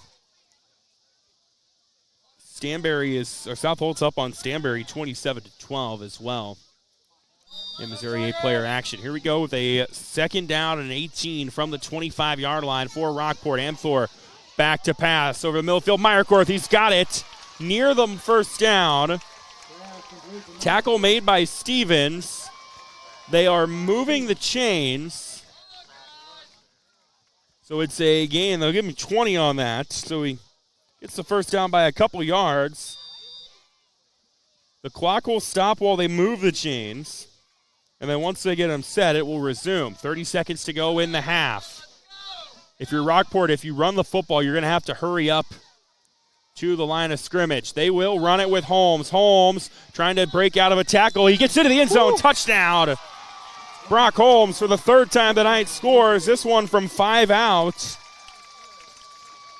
And a 28-20 Rockport lead in a very, very stellar drive from the Blue Jays there. Absolutely. They really almost came back in that drive. They lost a lot of yardage due to that hold earlier in the drive. They were able to make up that ground. Big hit to Jack Meyerkorth. Forgot his name there for a second. I'm sure I'll relearn it here very quickly. And then Brock Holmes kind of rolling the dice there, as you said. They're going to have to get set quickly if he doesn't make it in, but they trust their guy. They'll go for 2. Quick pass is knocked down. That was Frisch that got a hand on. They were trying to go out on the left side to Meyerkorth, so the 2-point try unsuccessful. So it stays at a 1-score game. We'll keep it here. 21 seconds to go in the half. Seth, that was a 9-play, 70-yard drive for the Blue Jays. That was absolutely amazing. That's just what you want to see. If you're head coach Dalton Jones, you want to see that consistency from your offense. Weston Amthor able to calm down, kind of orchestrate the offense a little bit there, made some really nice throws. That was very, very key into getting that scoring drive.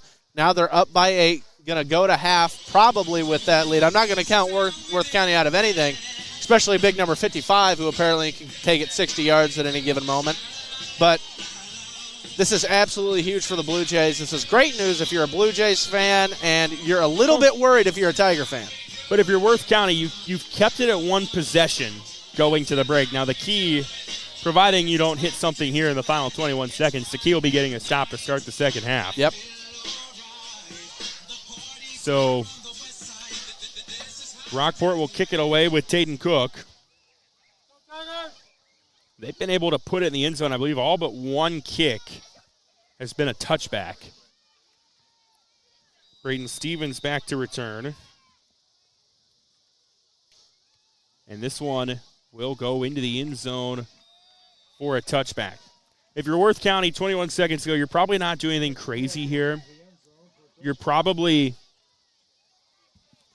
running, something pretty generic on this play, and if it pops, maybe you think about what you want to do to end the half, but if nothing else, you're just content going into the breakdown 8.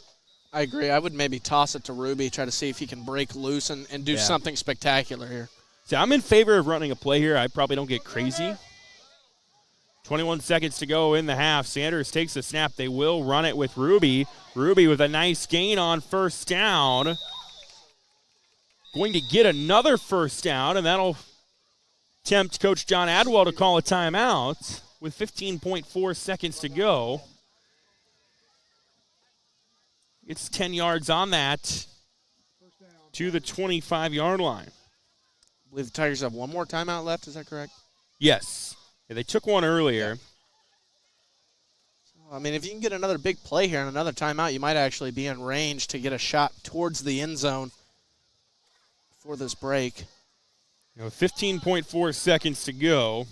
I think given that you called the timeout, you're going to do something here that is at least semi-aggressive. I don't think you would have called the timeout if that wasn't the case. You would have just went into the break with the score where it is. So 1st and 10 for Worth County from the 25 with 15 seconds to go in the half. Sanders takes the snap. They will run it Ruby again. Ruby will not get the first down. He gets brought down at the 33. Another timeout. So they'll call what we believe is their final timeout of the half.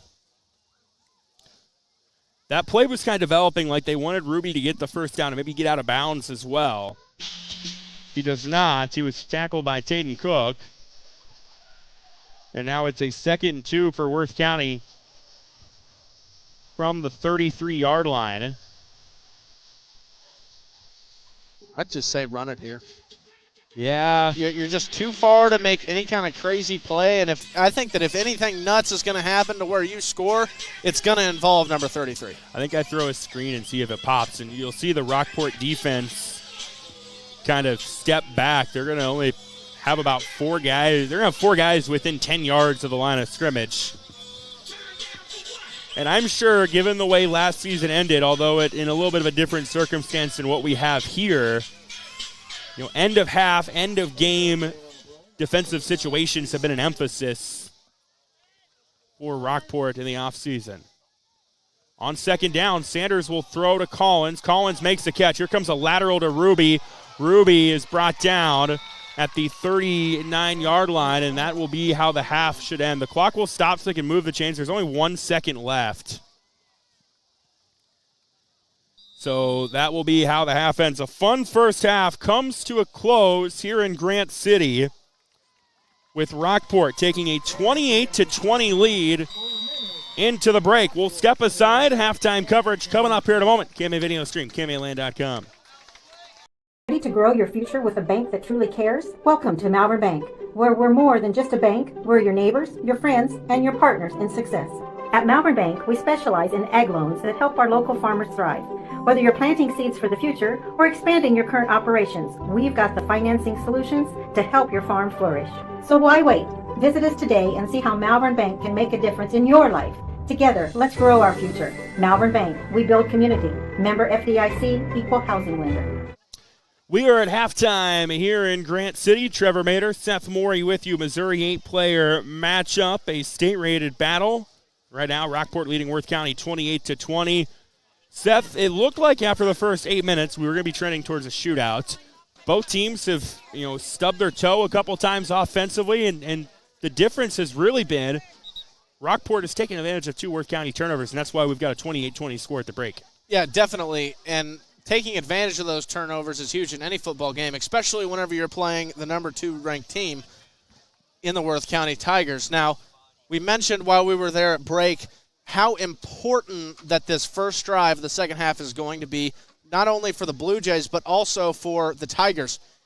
I cannot stress enough how much of this could dictate the rest of the game for either team. If Worth County can come out there and get the stop, that's huge. It's still just a one-possession game. You can get your offense, which is going to be well-rested, back on the field, possibly run the ball, get those little screen passes back, get them working for you, and try to tie it. But if you're the Blue Jays, you can drive down the field and take a 2-score lead. It'll be the first time either team has a 2-score lead tonight, and that would be absolutely huge for your defense. Take a little bit of weight off their shoulders and just keep playing tough, and then you can play and extend that lead further into the game. So we'll have to see what happens, but definitely going to be exciting no matter what. Yeah, going to be really interesting how that first drive plays out. If you're Worth County and you get a stop on that first drive, hey, you're right back in this game, no harm, no foul. If you're Rockport and you score on that first drive, all of a sudden you've kind of put the pressure on Worth County. But at the break here in Grant City, 28-20 is our score in favor of the Rockport Blue Jays. We're going to step aside, play some previously recorded interviews in the KMA Sports Department. When we come back, we'll have the second half of this Missouri 8-player game on the KMA video stream. KMA Land softball feature, talking with Stanberry head coach Riley Gabbert. Her team getting ready to begin their season. Coach, I guess just first off, how are we feeling about the upcoming year there at Stanberry? I would say we were pretty excited coming off the third place finish in state last year. I think the girls are pumped up, and I think they're ready to have another successful season, and especially postseason. I know it's your first year as head coach there at Stanberry. Speak to what the preseason has been like. Is you get acclimated to leading things, and I'm sure the girls getting acclimated to you as well. So far, so good. Of course, I was the assistant coach last year, so as far as knowing me, I guess they all basically know me. But as far as that head coach position, I think that seeing me in a different light, I guess, would be what has changed the most. But I tried to always keep my expectations high, even as an assistant coach, but just carrying those over into this head coach position. So you had a chance to experience and be a part of the success that the program had at the end of the year last year. As you've reflected on that, what was it that allowed that group to be playing its best softball at the end of the year, and does any of that carry over into this year?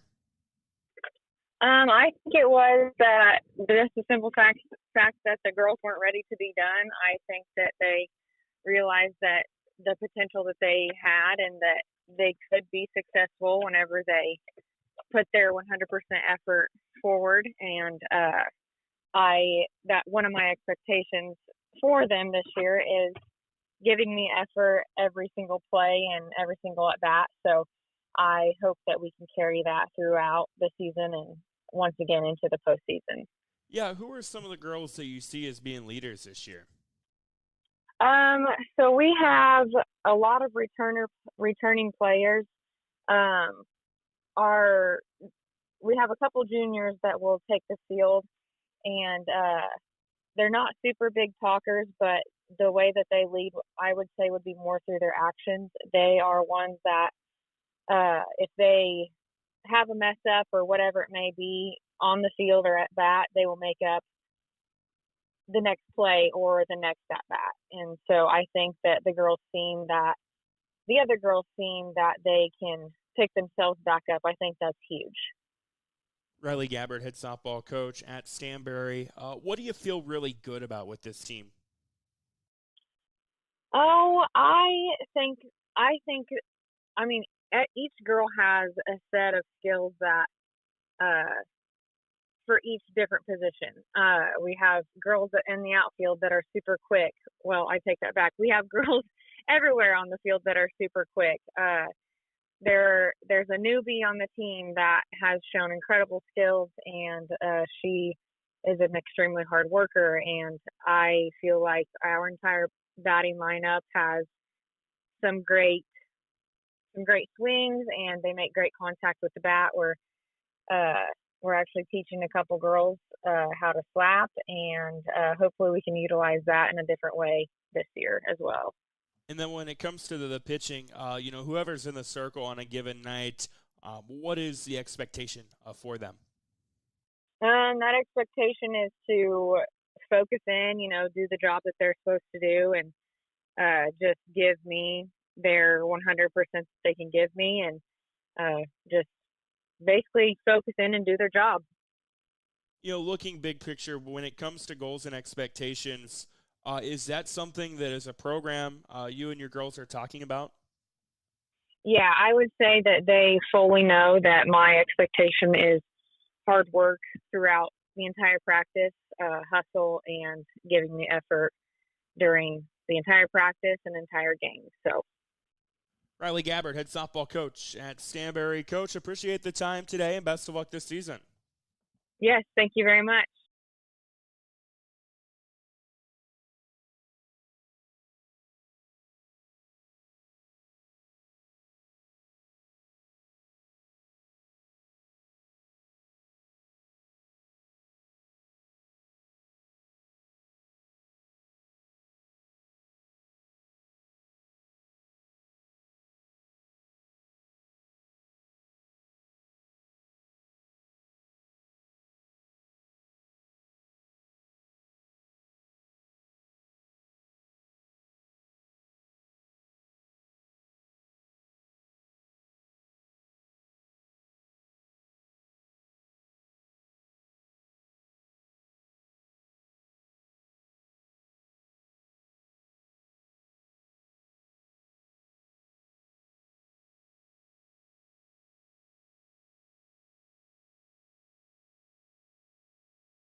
Welcome back into Upon Further Review. The Iowa Hawkeyes going to begin their 2025 football season on Saturday. They'll face Albany at 5 p.m. on FS1. And going to talk all things Iowa now with Tom Kakert, Hawkeye Report. Tom, how are we doing today, sir? Doing well. Ready for the season to start. Absolutely. It's always exciting when a new football season is about to begin. A lot of reason for excitement and optimism around Iowa coming into this year. Tom, I guess as we dive into it, what's the number one thing on your mind around this Iowa program heading into tomorrow's opener? I think the number one thing on the fans' minds is probably Mark Gronowski and what he's going to do at quarterback. And, I think everybody's excited and anxious, and some are worried, and, just whatever your feelings are, emotions, but they want to see what this grad transfer quarterback can do with the Iowa offense, and see if they can get it humming early in the year, which I think they'll be able to do on Saturday, because I'm just not sure the Albany team is all that good. A 4-8 team last year that lost a lot and had their coach leave, and it just doesn't seem like it's a great situation for them right now. Yeah, so you kind of led with what I wanted to ask you about first, and that is Mark Gronowski, former South Dakota State quarterback. I believe made like 50 starts, or I think it was 45 starts, through his 4 years there at South Dakota State. Put up good numbers, of course, was a part of a really good program. It's funny because I remember after the 2022 game where they played Iowa, we talked about how, some of my friends and I talked about how he would probably fit what Iowa wanted in a quarterback. Now he is the quarterback. What should be expected of him? It's interesting. You mentioned his record. He's 49-6 as a starter. Strangely enough, a couple years ago, when they were on their march to a national title at South Dakota State, they played Albany in the semifinals and beat them, I think, 59-0. So he's got experience at least against seeing an Albany team, and had a great deal of success in that contest as well. Here's another interesting fact. He's going to, if Iowa wins on Saturday, he'll tie Kellen Moore for the most career wins by a quarterback starting games in college football history. So Kellen Moore was 50-3 at Boise State, so pretty impressive for him. But yeah, I think, the thing I'm interested to see is how much he runs and what that looks like, because I think that's what's going to be something that Iowa fans are going to have to adjust to. Is he will take off and run, and he'll put his shoulder down and get into people. He is not afraid of contact. He's a firmly built guy, so he's going to make some plays with his feet, and I think that's going to be really interesting to see. And they've kind of given him the green light. We're talking to him on Tuesday, and he was like, "Yeah, if the defensive guys turn their back to me, Coach Lester told me just take off and run." So I think he's going to do that and pick up some first downs that way too. Yeah, and with that in mind, looking at his rushing stats, I think had just under 600 yards his first year at South Dakota State, 400, 400, 400, and has been able to find the end zone. He's got like 37 rushing touchdowns in his career. Aside from quarterback sneaks, Iowa has never really had the element of being able to design runs with the quarterback. Is that something we could maybe see in Tim Lester's offense with Mark Gronowski under center? I think there might be some of that, a little more RPO kind of things. We really haven't had a guy. You had the Stanley sneaks. You had, C.J. Beathard every once in a while would scramble, but it wasn't like it was a designed run, I don't think. And then you have to probably go back to Brad Banks, the last time they had a quarterback that they really kind of designed some runs for. And, I think about that Purdue game in 2002 where he took off for like a 40-yard run that was huge in that game-winning drive. So I think we're going to see some RPO. I think we're going to see some designed run kind of things. I've kind of compared Gronowski, if fans want to, kind of a comparison. I've kind of used Riley Leonard, who's at Notre Dame last year, as kind of a comp because, and I don't know that he'll run for 900 yards like Riley Leonard did, but just that he'll go get that 3 or 4 yards to keep a drive going, and that's kind of what Iowa needs sometimes is a guy that can just get those tough yards in those sorts of situations. Yeah, it'll be really interesting to see how they use him moving forward. And, of course, they want to run the football. That's what they've always wanted to do. And Caleb Johnson was phenomenal at that last year. He has since graduated. The offensive line looks like on paper it's going to be pretty good. I know Kamari Moulton is slated to be kind of the RB1 right now. What is there to think of the potential ground game there in Iowa City this year? It's the most interesting listing on the 2D. There's two really interesting listings on the 2Ds. One of them was on the defensive side when they got Cone Intringer listed at 3 different positions, which we can talk about in a minute. But running back, they had 4 guys. It was Kamari Moulton or Terrell Washington Jr. or Jazzy Patterson or Xavier Williams. So they've got 2 guys backup, 2 guys starting line. So I know that talking to new running backs coach Omar Young at Media Day, he's really high on Washington and what he can do. Last year he played primarily was a wide receiver because they needed some bodies in that room. And so he's a very able pass catcher, but I think people are kind of sleeping on his ability to run, and he might be the surprise guy. We come on a Saturday and go, oh, boy, maybe Terrell Washington Jr. might be the guy that might be emerging here. We'll see. But Kamari missed some time in camp with a soft tissue issue, hamstring issue.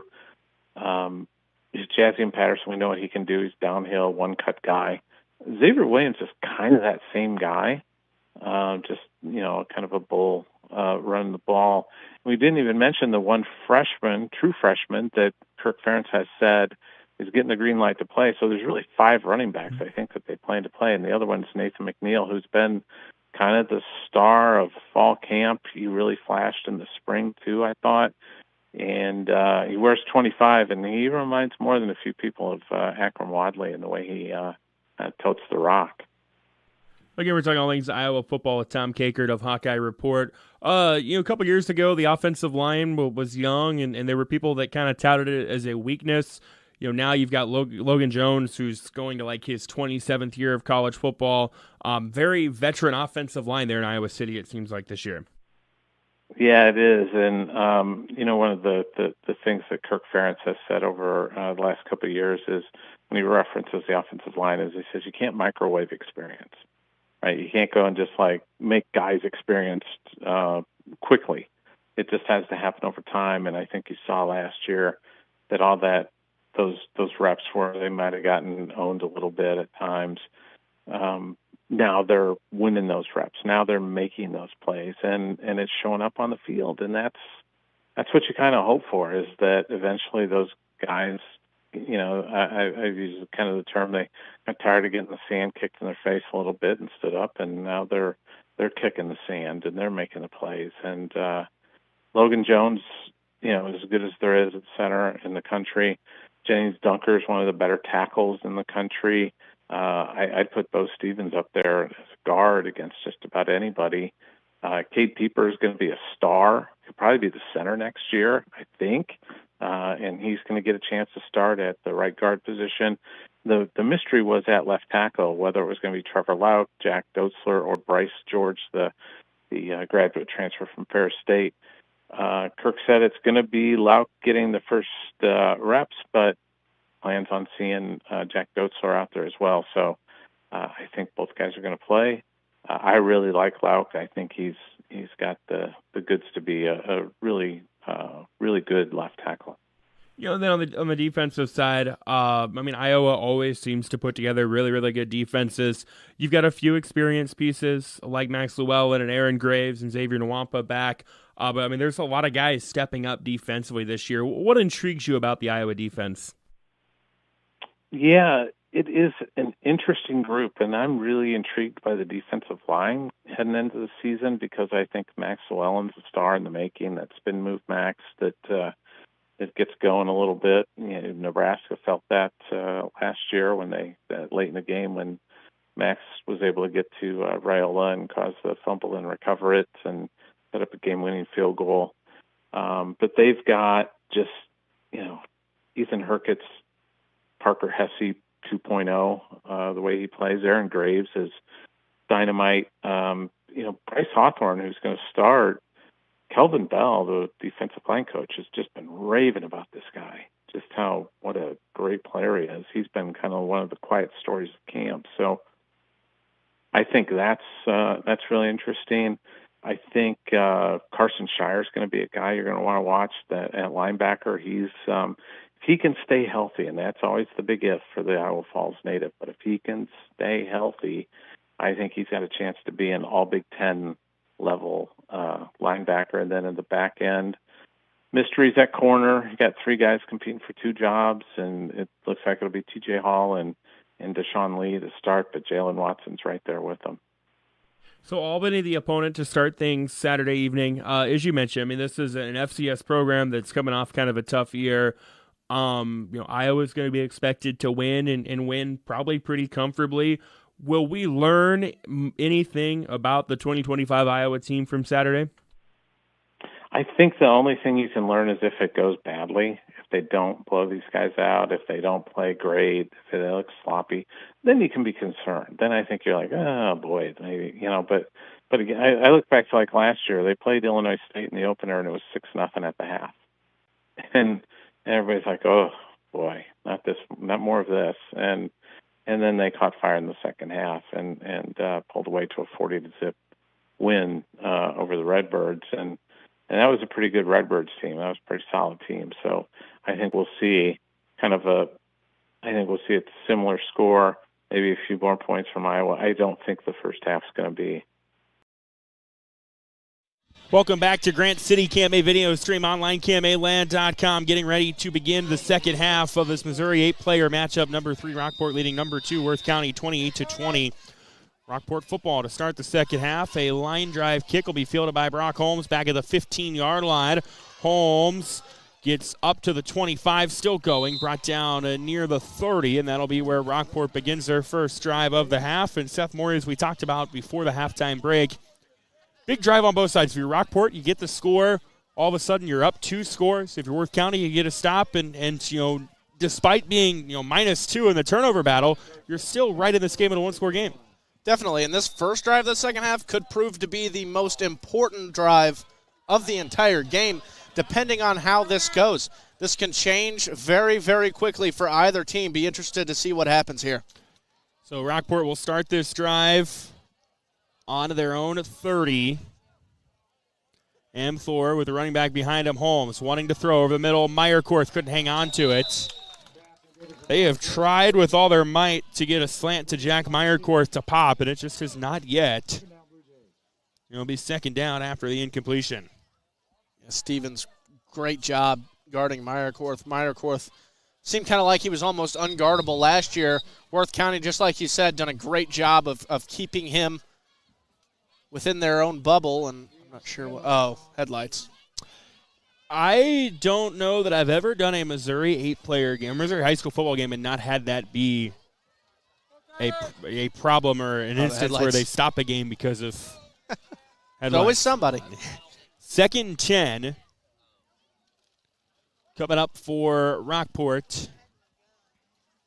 And here's a run, Holmes. Holmes fighting hard for yardage to the 25-yard line. And it'll become 3rd and 5. Brock Holmes had a really, really good first half. Had one, I believe let me pull up the stats here. It was 139 yards rushing in the first half. Gets 5 there to bring his total to 144. Rockport now with a 3rd and 5. On their own 35. First drive of the second half. So on the 3rd and 5, they will run it with Amthor, and looked like maybe some miscommunication. I think he thought Holmes was on the other side of him. Runs for about a yard before being brought down. And it's a 4th and 4 coming up for Rockport on their opening drive, and it looks like the offense staying on the field.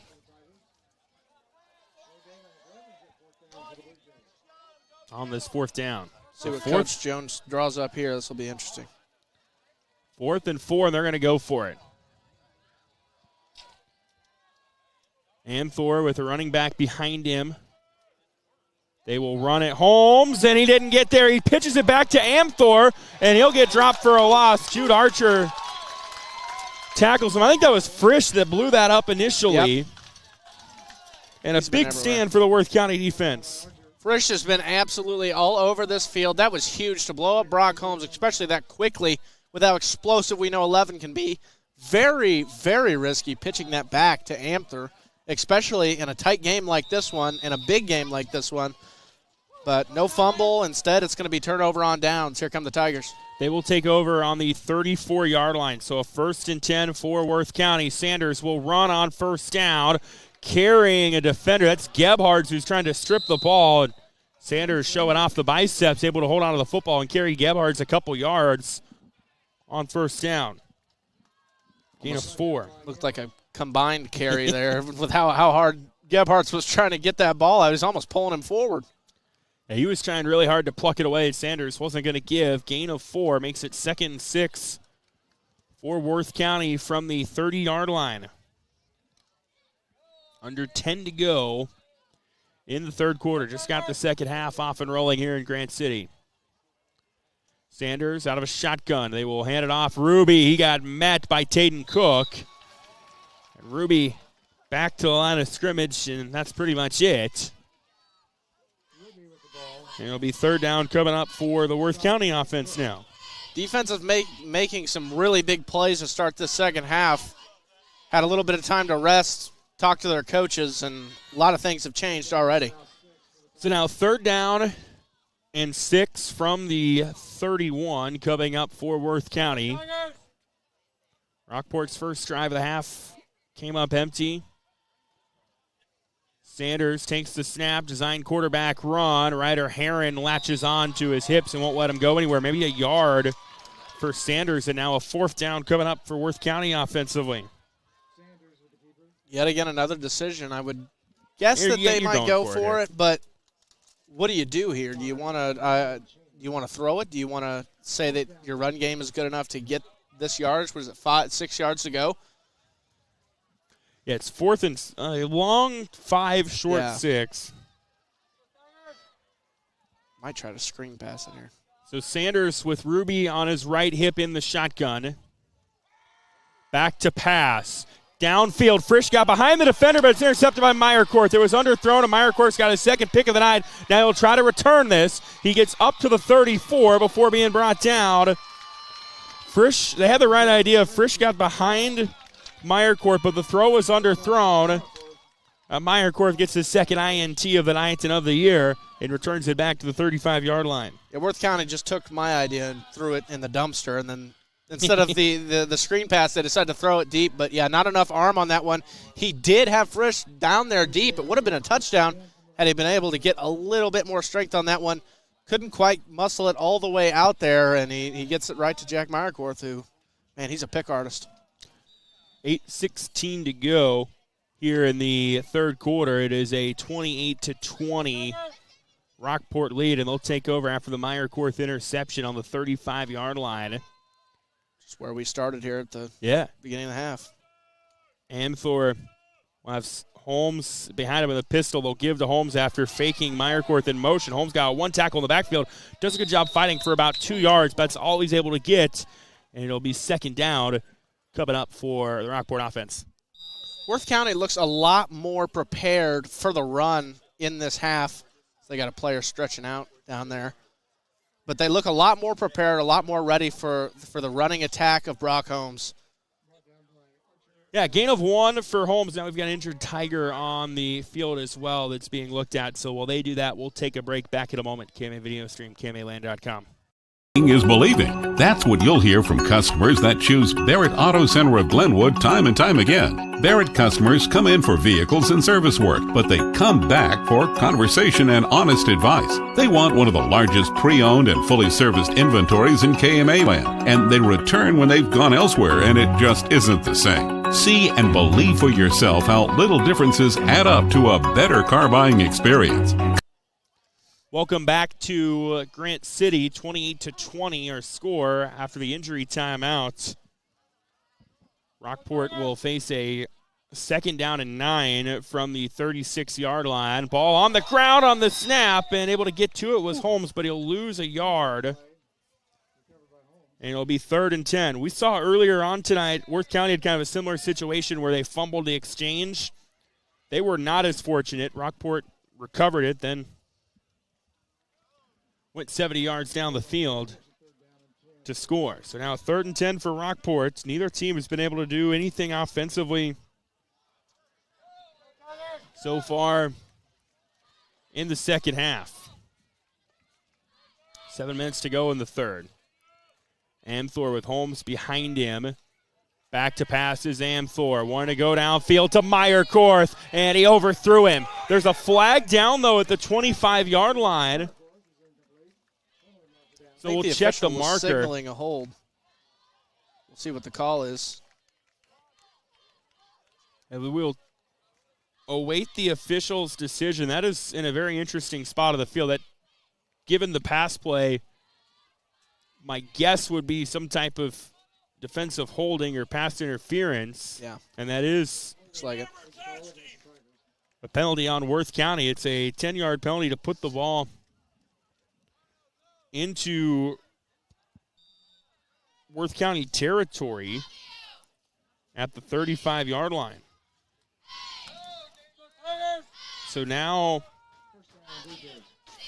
Rockport with a 1st and 10 from the Worth County 35.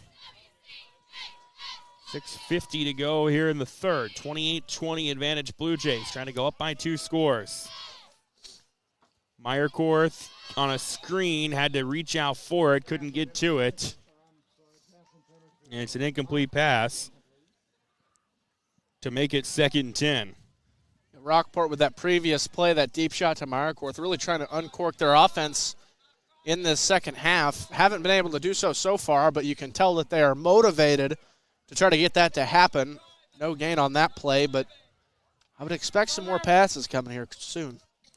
2nd and 10 for Rockport from the Worth County 35-yard line. The handoff to Holmes, trying to go right side, and that was read by Collins. Holmes still trying to bounce around defenders, keeping the play alive, still on his feet, and will eventually be gobbled up by a Worth County trio of defenders. for a 3-yard loss. That might be one of the most entertaining 3-yard losses you will see, as Holmes ran about 20 yards to lose 3. And it'll be 3rd and 12 coming up now for Rockport at the 37-yard line. I really almost got deja vu there. I watched him make a play like that last year and run it back for a touchdown. He went all the way to the right side, reversed the field, probably ran 20 yards behind line of scrimmage. He turned it upfield and scored. That time Worth County able to keep him in the backfield, though. Good piece of tackling there at the end. We approach 6 minutes left in the third. 3rd and long for the Blue Jays. Pistol look. Amthor wanting to throw. Again, downfield to Meyerkorth. He adjusts, makes the catch inside the 10, inside the 5. Near the goal line, they'll mark him down at the 1. They had been trying to go to Meyerkorth on a big play all night. They finally do. A gain of 36 puts them down to the 1-yard line. That right there was an amazing aware catch by Meyerkorth. The defender could not get his head around in time for the pass. Meyerkorth flipped around and just jumped up over top of him. Made a great grab and almost got into the end zone. I'm shocked that he didn't. So now a 1st and goal from the 1. Coming up for Rockport. I imagine they're going to give the ball to Brock Holmes here. And they'll put Holmes on the left hip of Amthor out of a shotgun. And Amthor will run it, and he leaps over the pile into the end zone. Touchdown, Rockport. Weston Amthor with a rushing touchdown. And for the 3rd time tonight, Rockport capitalizes on a Worth County turnover and turns it into points. This time on a Weston Amthor rushing touchdown. And it's 34-20 in favor of the Blue Jays, and the first body blow of the second half goes Rockport's way. Yeah, it took a little bit there, didn't it? It took a couple turnovers on downs. Not able to get it started very quickly for either offense, but Rockport eventually strikes first, and now they got a 2-score lead. So they will go for 2. Toss to Holmes, tries to cut back, and fighting for yardage. Did he get in on the 2? They'll say he did on the extension. That was a heck of a dive. And it makes it a 36-20 lead in favor of the Blue Jays after the Weston Amthor touchdown run and 2-point try. 36-20 advantage, Rockport. KMA Video Stream. Of our community begins with you. Your journey to a degree in healthcare starts at Iowa Western Community College. Take the pulse of high-demand healthcare careers in our state-of-the-art simulation center. A degree as a certified nursing assistant makes the rounds at our Iowa Western locations. In the waiting room in Council Bluffs, Clarinda, and Harlan is a practical nursing degree. Scholarships and tuition assistance are available. Good health in Southwest Iowa begins with you. Start your career in healthcare at Iowa Western Community College. Register at iwcc.edu. 36-20 is our score. At least they signaled the 2-point try was successful. They have not put that on the scoreboard yet. Nonetheless, though, Seth Morey, a very important drive for the Rockport Blue Jays there. Yeah, now if you're the Blue Jays, you just want to try to run the ball with Brock Holmes on offense and defense. Obviously, you want to hold him out of the end zone anytime, but more important now that you have that 2-score lead. You don't want to give that up, and then you want to run the clock out on defense. We'll see if they can do that and take home a W to start the season. So Worth County now down 2 scores. The official signaled the 2-point try was successful. This will be returnable for Worth County by Braden Stevens up to the 21-yard line. I'm not seeing that wrong, right? The official signaled the 2-point try was definitely good. Unless if it was reversed, which I can't imagine. Yeah, they didn't. There wasn't any discussion or anything about it.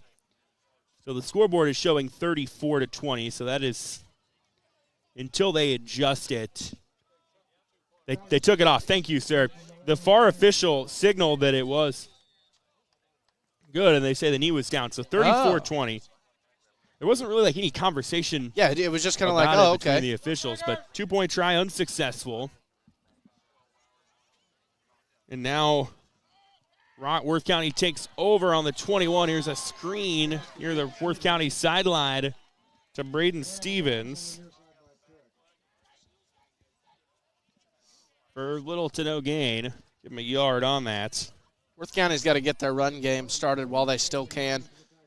If they wait too long, then it's really just going to be pass, pass, pass from here on out. If they can't close this gap against the Blue Jays, they're going to have to try to come back. Right now is the perfect time to try to run the ball and get that established here in the second half so you can try to have a chance to close this gap. Here's a toss to Ruby. Ruby, nice run on second down. Really got ahead of steam to the 29-yard line. Goes Ruby, so a gain of 7. Will make it 3rd and short. This is a very important drive for Worth County. You score here and you get back down to a one-score game. You're still very much in this game with a whole other quarter left to be played. So 3rd and 2. Coming up. Here's a handoff. Well, Sanders actually not even a handoff, just designed quarterback run, gets the first down. He had a full head of steam.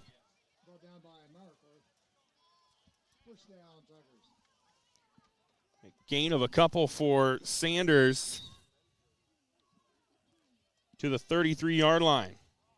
That's what Worth County likes to see is this run game getting more involved here in the second half. Got to establish it. 1st and 10 for the Tigers. They will run it, and it's a loss of a couple. Cole Ruby was the ball carrier. Gabe Gebhardt was there to make the tackle.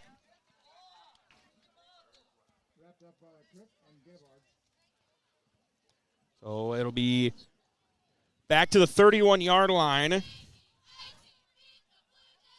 after a loss of 2. And it's now 2nd and long for Worth County. 4 minutes to go in the third quarter. Feels like it's been a pretty fast-moving third quarter. There's a run to Stevens, and that went nowhere. Luke Gebhardt was in there again, along with Taden Cook. They lost a couple yards. And now we've got a official timeout. This is not good for Worth County, Seth. Hayden Sanders, their starting quarterback, hobbling to the sideline.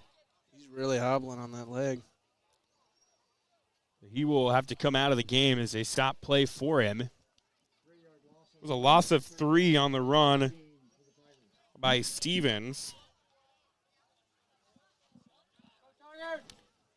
And it's now 3rd and long for the Tigers.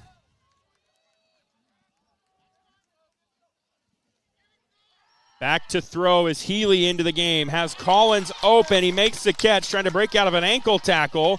Collins will not go down easy. He will be taken down about 2 yards shy of the first down. But the backup quarterback, Brock Healy, comes in and throws a dart to Bo Collins to get a lot back on 3rd and long.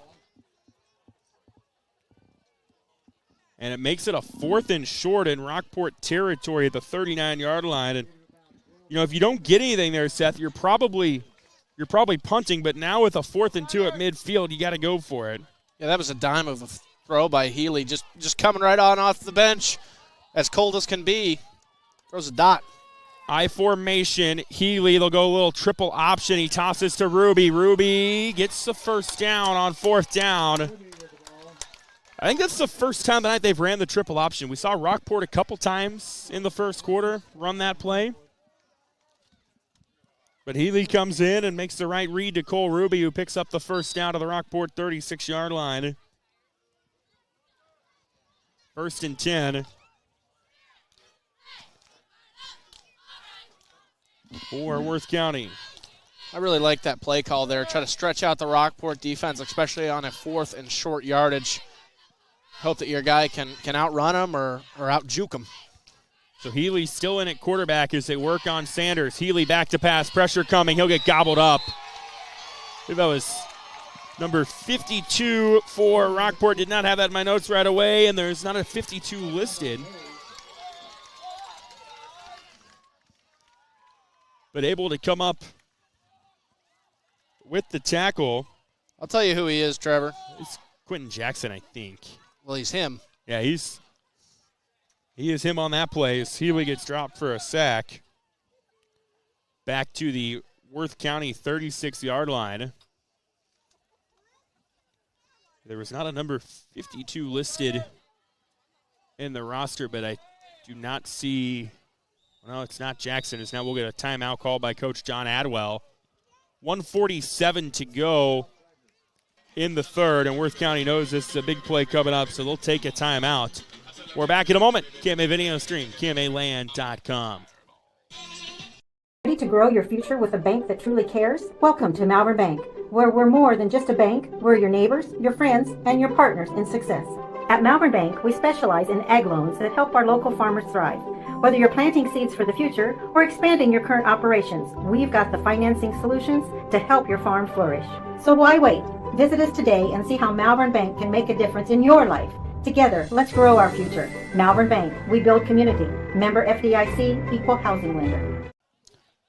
Welcome back to Grant City, KMA Video Stream online, KMAland.com. Trevor Mader, Seth Morey with you here tonight. 34-20 advantage. Rockport leading Worth County. Worth County has the football, second and long from their own 18. A big play coming up here. So we'll see what the Tigers do. Healy still in the game. Screen to Bo Collins. He's got all kinds of room.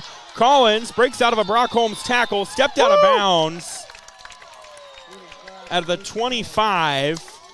Bo Collins showing off the hands, the wheels, the moves, all of that, and that'll move the chains. He got right to the first down marker. Gain of 18 on that play. From Brock Healy to Bo Collins. Again, Hayden Sanders, the starting quarterback for Worth County, exited moments ago with an injury, being looked at on the Worth County sideline. There's a toss, Ruby. Ruby cuts it back up. Ruby breaking tackles, trying to carry Gebhards. He'll carry him inside the 15, and a hard-earned run by Cole Ruby will move the chains. Yeah, great job by the Worth County offense, not really even missing a beat after losing Hayden Sanders there. Not really sure where he went. I don't see him on the sideline. He's on the bench. Okay, he's on the bench. Yeah, they've been looking at him and talking to him. So a gain of 11 on the run by Ruby puts it inside the 15 to the 14-yard line. They will hand it off. Ruby again. Ruby inside the 10, the 5, into the end zone. Touchdown, Worth County. The Tigers with life, getting it back down to a one-score game on the Ruby 14-yard touchdown run. And it's 34-26 with 1:16 to go in the quarter, and a big answer from Worth County. Yeah, great job by Brock Healy, not panicking, just going calmly into the situation, get them their play call. Offense looked really smooth that drive, especially for losing your starting quarterback, and now they need an ever so important two-point attempt. So they'll go for two. Healy wanting to throw, pressure coming. Pass was deflected off the hands of a Tiger. I believe it was off the hands of Ruby, actually. Nonetheless, the two-point try is unsuccessful.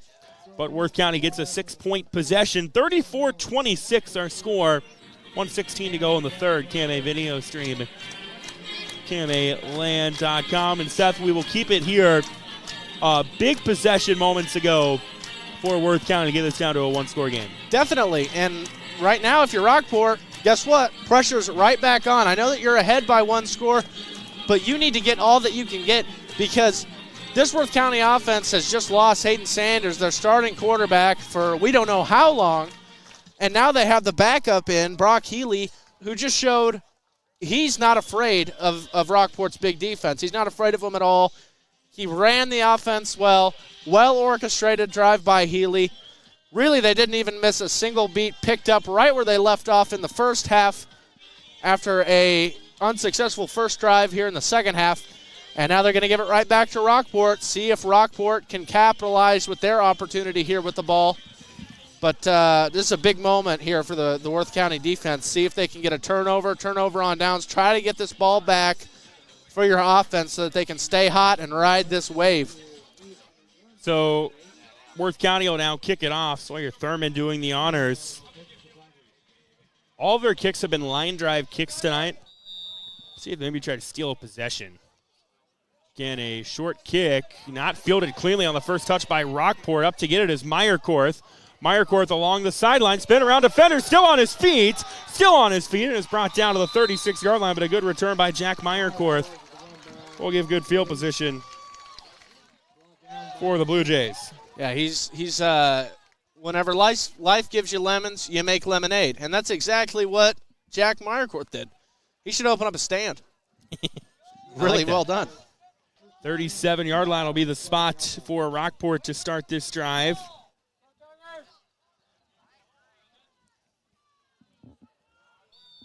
So with 1:05 to go, everybody's bunched in with Meyerkorth on the left side.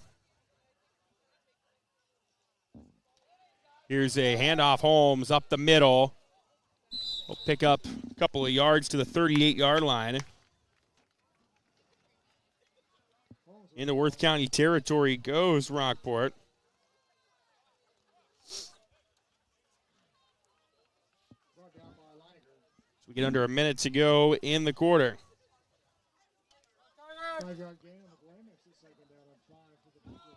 So at least one more play left in this quarter for Rockport.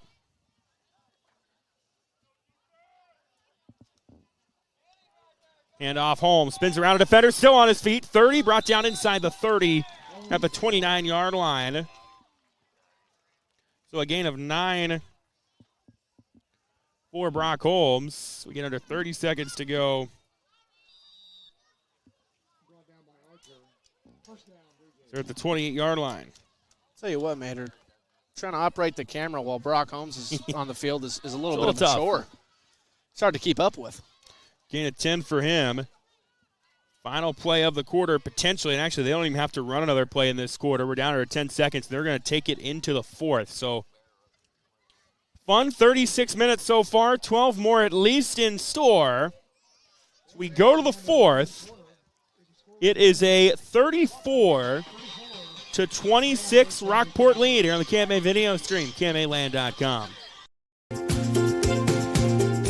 Nutrient Ag Solutions takes the responsibility of growing seriously. As a leader in the ag sector, they provide their customers with complete agriculture solutions, including nutrients, crop protection products, seed, service, and digital tools for optimum customer success. Talk with Nutrient Ag Solutions in Westboro, Coyne, Percival, and Essex. Nutrient Ag Solutions, transforming agriculture and feeding the future.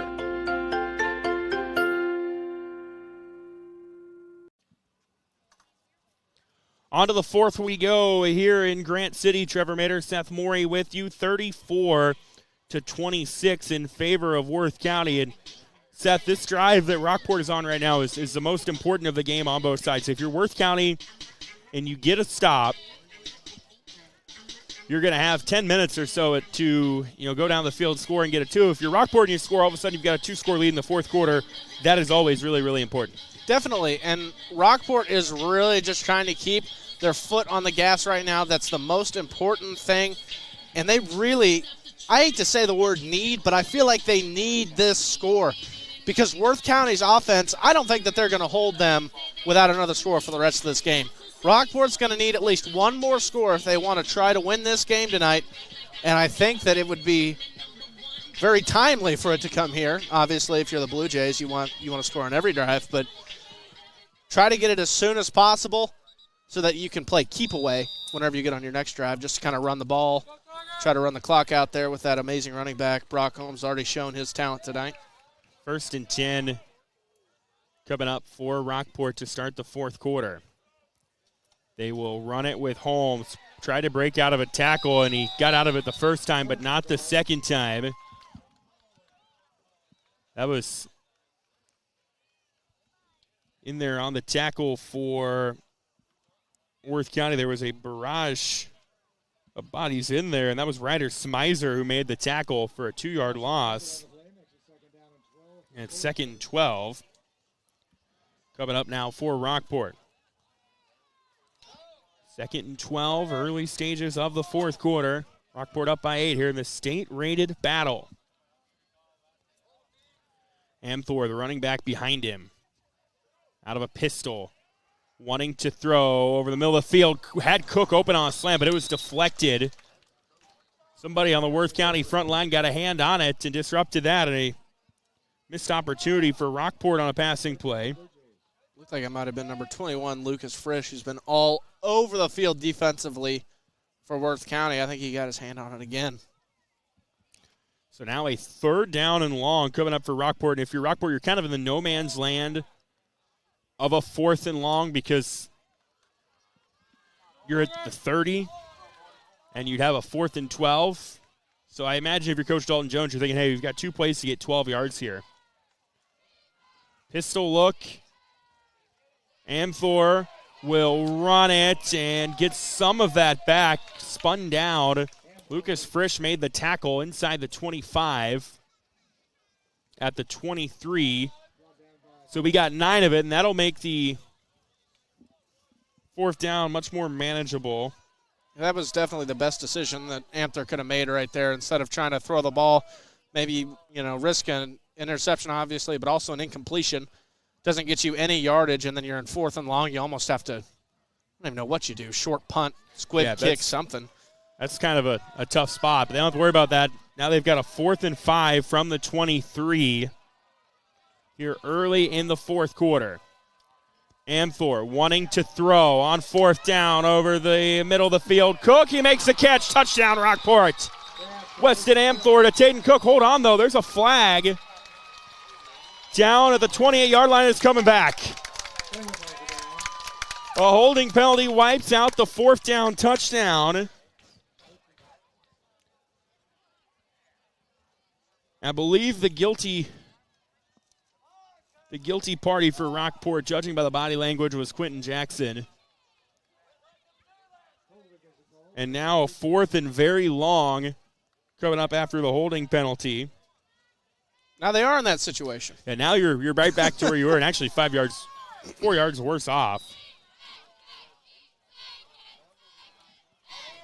So 10:20 to go, 4th and 15 for Rockport. From the Worth County 34, they're going to go for it. Amthor, pressure coming. Worth County brought pressure, and it gets home.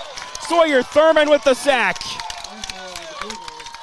I think back, Seth, that kind of reminds me, Worth County's district final game last year against Albany. Albany had one play in the final seconds, needing a touchdown to win it, and Worth County brought all kinds of pressure and sped up the play, and Albany never got a clean look. That time, when in doubt, send pressure, and that's what they do, and a big stand for the Worth County defense. They will take over on the Rockport 39-yard line. 10:08 to go, 34-26 advantage Rockport. Healy, triple option, pitches it back to Ruby. Ruby will lose a couple yards. That play got really strung out. Healy faked one pitch, and Rockport read it well, and Ruby will get dropped for a loss of a couple. Back into Worth County territory at the 39-yard line. Again, if you're just tuning in, Hayden Sanders, the starting quarterback for Worth County, left the game in the 3rd quarter with an injury. He's been on the Worth County bench getting looked at ever since. 9.5 to go in this one. 2nd and 12 for the Tigers and Coach John Adwell. Actually, I think it was Les New, the offensive coordinator, maybe calling the timeout. But either way, they will burn a timeout. They were not thrilled to have to do that. But, Seth, that really speaks to the importance of this possession if you're the Tigers. Every play is very, very important. Absolutely, and I want to go back to that previous play, that defensive sack. You mentioned them bringing pressure. I'm shocked that they haven't brought more pressure, especially against Weston Amthor. This is his first game as the starting quarterback for the Blue Jays, but they brought the pressure there. I love that call defensively. Bringing the pressure, 4th and long, make it to where you have to force Rockport to make that play. Rockport was unable to make the play. You get the sack. You get the extra yardage to start your offense off with. Obviously a loss there on that first play. Now it's going to be 2nd and about 12 for the Tigers, and that's just kind of, you got your backup quarterback in, freshman. Couldn't quite make a decision there quickly, but they got another chance at it here. 2nd and 12 for Worth County from their own 39-yard line. Down by 8 here early in the 4th quarter. They'll put Stevens in motion. They give on a trap. Frisch, he's got all kinds of room. Lucas Frisch, 1st down and more. Lowers the shoulder and brought down by Meyerkorth at around the 15. That's a beautiful play design. Bring Frisch around off the end give him a head of steam and a convoy, and a big gain for Lucas Frisch of 26.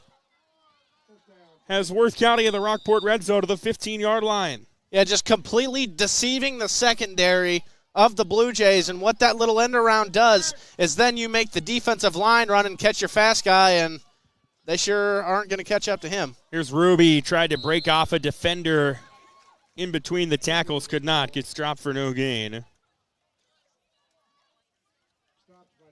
It'll be second down coming up for Worth County. Boy, this game feels like it's gone on fast. Second half has definitely flown by. 8:50 to go in this one. 34-26 advantage Rockport, but Worth County on the doorstep of at least making this a 2-point game, if not tying it. Healy under center, play action. Healy will dump it out to New. Caleb New makes the catch and gets a handful of yards out of that. We'll make it third down coming up for Worth County.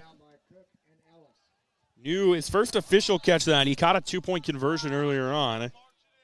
Picks up 3, and it's 3rd and 7 from the 12 for Worth County. With 8:15 to go in this one. What a fun game it's been here tonight in Grant City.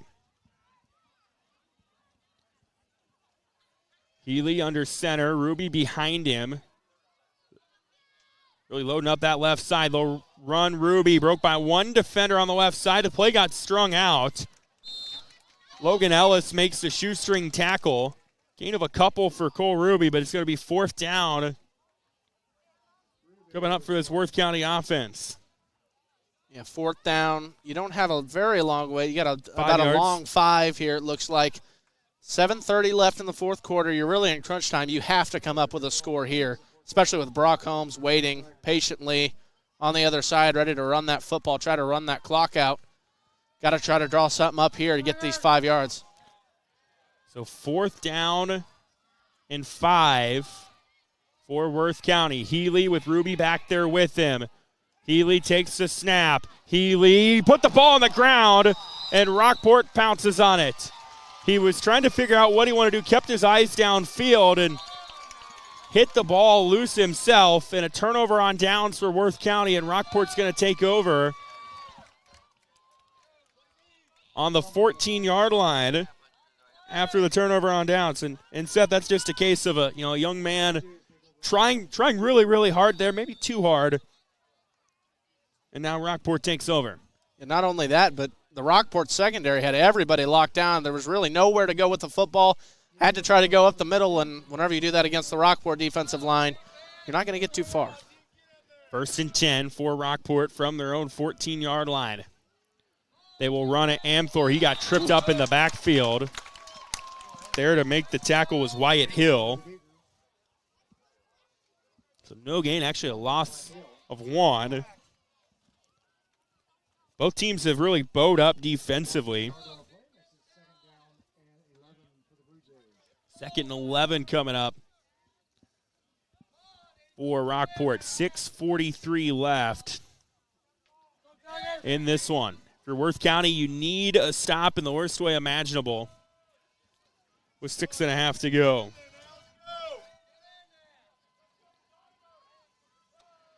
They'll put a man in motion. It's a jet sweep to Ellis. Ellis gets a couple of yards, but not much. And it's a 3rd down coming up for Rockport. Give them about 2.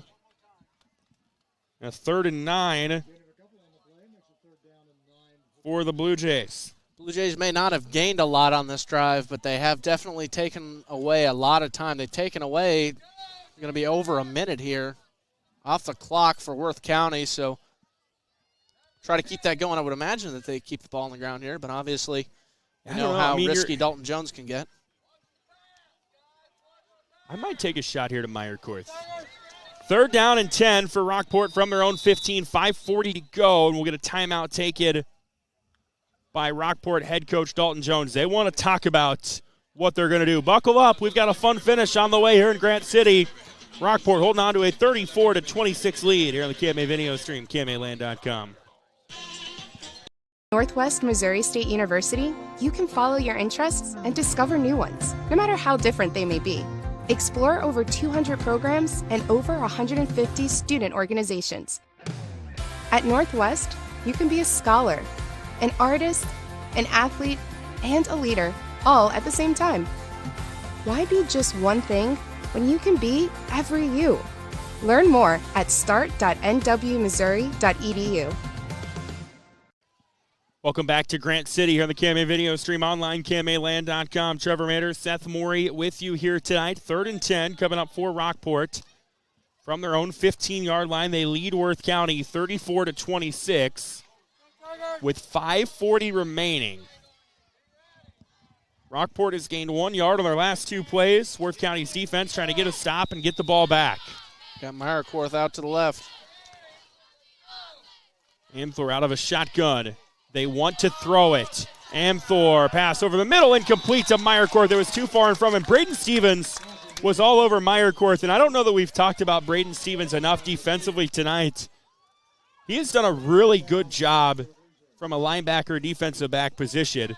All over Meyerkorth there, and Rockport's going to have to punt it away. Yeah, he's definitely been that threat in the middle of the field. Nobody is getting any completions over the middle of the field, and he's a big part of why that is for this Worth County defense. He's been a crucial part of their unit. So Worth County gets the ball back. 5:36 to go. Tayden Cook to kick it away. Cook's punt will stay in play, fielded by Jude Archer at the 20. Archer trying to string the play out. He slipped and goes down to the 25. He had Gabe Gebhards pursuing him. But that will be where Worth County begins their next drive. At the 25-yard line. Hayden Sanders, the Worth County quarterback, is over on the Worth County sideline. I don't know if he's testing or if it's more of, he's hobbling without any weight on his left foot. Doing a lot of hopping. So for now, Brock Healy will stay in the game at quarterback for Worth County. 1st and 10 from the 25 for the Tigers. Healy back to pass. It is caught. Bo Collins showing off the hands. He's knocked out of bounds by Camden McEnany. But a nice gain on 1st down. Give him 7 on that one. It's 2nd and 3 coming up.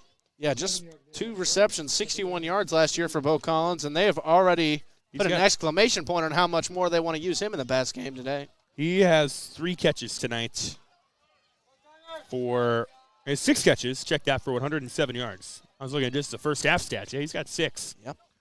2nd and 3. Healy wanting to throw downfield to New. It is incomplete. Ellis was there maybe a bit early. I think he was going for the ball, though. The Worth County side feels like maybe there's a little there, but no flag. And it'll be 3rd down coming up for Worth County. And, Seth, I think with where you're at in the game and where you're at on the field and where you're at and down in distance, this is probably 4-down territory for Worth County, barring some sort of backwards play here. Yeah, I'd run it right here. Like, you're probably in a spot where unless you lose 4 or 5 yards and it becomes a 4th and long, if it's 4th and 3, you're probably thinking about going for it. 5:16 to go in this game, 34-26. Rockport hanging on to a lead over Worth County. Worth County trying to put together a clutch drive. Healy takes the snap, back to pass, sidearm pass, incomplete. Was trying to go to Bo Collins. There was pressure in his face. Quentin Jackson, Tayden Cook were among those in there, and it's 4th down for Worth County with 5:13 to go. And they're going to bring a play in from the sideline with Lucas Frisch. I mentioned that halfback pass to Ruby earlier. If I was Coach John Adwell, if that's in my playbook, this would be where it is. 4th and 3 for Worth County. Play action. Healy downfield to New. He makes the catch. Did he control to the ground? He did. New got a little bit of separation from Meyerkorth, and he makes the catch at the 26-yard line. What an unbelievable catch by New. He turned around mid-air, was able to secure that ball all the way to the ground. Man, he took a big bump on that grass, but he held on to it. Great play, great pass from the freshman. Gain of 22, and the drive stays alive. Toss Ruby. Ruby trying to cut back, gets a block, tripped up in the backfield. Tayden Cook worked around the block of Lucas Frisch and drops Ruby for a 4-yard loss. Trevor, it's like a tug of war of momentum here. Big play for Worth County, a lot of energy on their side, and then a big loss. Rockport dropping them in the backfield. Now Rockport has a little bit of juice to them. Both teams are really getting into this one. This is going to be exciting. 2nd and 14 for Worth County from the 30-yard line. They will need a touchdown and a 2-point conversion to tie it. 4.5 to go. Healy back to pass. Healy to Collins. Collins couldn't quite haul it in. Meyerkorth was on him. Collins almost made a really impressive catch to no avail. There's a flag and a roughing the passer call, though, on Rockport is going to negate that. Woo. And that's a big miscue on the Blue Jays. It's going to give Worth County, get them out of what would have been a 3rd and long. And it'll move the ball all the way up to the 15. It'll be a 1st down as well off the penalty. So often games come down to turnovers and penalties. You hear every coach in the world say it. And what could have been a 3rd and 14 for Worth County is now a 1st and 10 on the 15 with 4:17 to go, down by 8. Healy with Frisch back there with him and Ruby. They will hand it off. Ruby inside the 10, inside the 5, trying to break out of a Logan Ellis tackle. He falls forward for a couple yards, inside the 5 to the 3. And now Worth County knocking on the doorstep of the 3-yard line. And right now is where Worth County needs to take their sweet time getting up to the line of scrimmage. Do you, though? Because if you don't get the 2, you want to make sure that you give yourself a little bit of time. Depends on what play you got from 2 yards out. Under 4 to go in this one. What a thriller this has been in Grant City. Under center will go Healy. Frisch and Ruby behind him. Hand off Ruby, right side. Tripped up in the backfield by Cook. Ball came out as he hit the ground, but he was down. What a nice play by Tayden Cook to make the tackle. Looked like Ruby was about to trot into the end zone. He goes down at the 2. And now it'll be 2nd goal from the 2. It's a great play by Tayden Cook. The Rockport defense has grown ever more aware of Cole Ruby, and he was able to trip him up there, not allow the score. Let's see what they do here. On 2nd down, toss Ruby. Ruby trying to get left side. It was read well by Rockport's defense. He reaches for the pylon. Oh, did he fumble out the back of the end zone? He fumbled. They're going to mark him down to the one. They're going to say he stepped out of bounds. He was reaching for the pylon. He lost the football as he was reaching for it. They say he was down or out of bounds. Either way, dead ball. And it's a 3rd and goal from the 1 for Worth County. And that clock continues to tick, tick, tick, tick, tick. 3:11 to go in the game. That would have been so costly if he would have fumbled out that end zone. Healy with Frisch and Ruby behind him on 3rd and goal. They will hand it off Frisch. Frisch, I don't think he got it.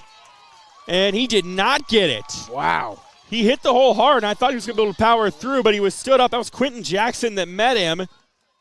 And it's 4th and goal from the 1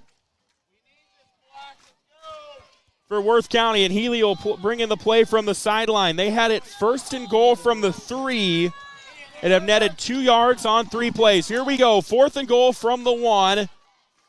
Healy under center. They will option it. Healy didn't get it. He got stood up at the goal line. Gabe Ryder Herod makes the tackle. Was just a little too hesitant on the triple option. And the Rockport defense bows their neck and denies Worth County on the goal line with 2.5 to go. Yeah, the Blue Jays just a couple 1st downs from a victory now, but if you're the quarterback there, you got to make a decision. Brock Healy, you've got to either do or die right there. That's kind of what it is. You've either got to run straight for the end zone. He took a little bit too long picking his spot, trying to where he wanted to go. And Ryder Herron caught up to him. He's going to get right at you and right in your face if you take too long. And that's what happened right there. The Blue Jays got him. So 2:34 to go. Rockport will have it 1st and 10 on about the 1.5. You're just tuning in. The first quarter of this game, it looked like it was going to be a shootout. I believe there were 3 touchdowns on the first 4 possessions of this game. Rockport led 14-12 after 1. They took a 28-20 lead into the break. They led 34-20. Worth County scored on a touchdown run from Ruby, got to 34-26. Starting quarterback Hayden Sanders of Worth County left the game with an injury. Brock Helius came in. Rockport couldn't score on a promising drive. Worth County's marched down the field. They had it 1st and goal at the 3. 4 plays, could not get 3 yards. And now Rockport takes over on the 2-yard line with 2:34 to go. And in all likelihood, 2 first downs would end this game. Now, if you're Coach Dalton Jones on the Rockport side, you're saying, hey, we got to hold on to the ball, guys, because you know Worth County is going to be trying to strip it out. And if you're Worth County on the other side, you're saying, hey, we got to try to force a turnover here. Definitely don't want a safety here. Yeah, that's the other facet if you're Rockport you want to make sure you avoid. 1st and 10 from the 2. Anther will take the snap from the end zone. They run it with Holmes. Holmes, left side, almost fumbled it. He got it back. He's still on his feet. He goes out of bounds after picking up the first down. They will mark him out at the 14. Imagine all the Rockport faithful held their collective breath for a moment when that ball squirmed out of the arm of Brock Holmes for just a second. I'm not even sure. I think he was just running too hard and just lost control of it there. Got a little bit too excited. Saw some open field ahead of him. So it's a first down, but he went out of bounds. So the clock will stop. So 1st and 10 for Rockport. 2:28 to go.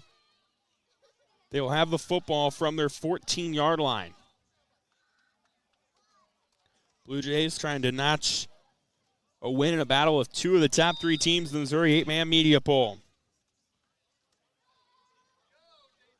Worth County trying to get a stand to give themselves one last chance. Amthor will run it, will hand it off to Holmes. Holmes gets a couple yards out of that to the 16-yard line, so a gain of 2. Remember, Worth County had to call a timeout earlier on an offensive possession, so they only have 2 timeouts left. We approach 2 minutes to go.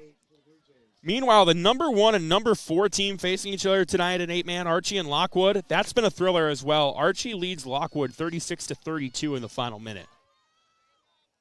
Boy, if Rockport wins and Archie loses, I mean, Rockport would have an argument for number 1, but they got to get there first. Under 2 to go.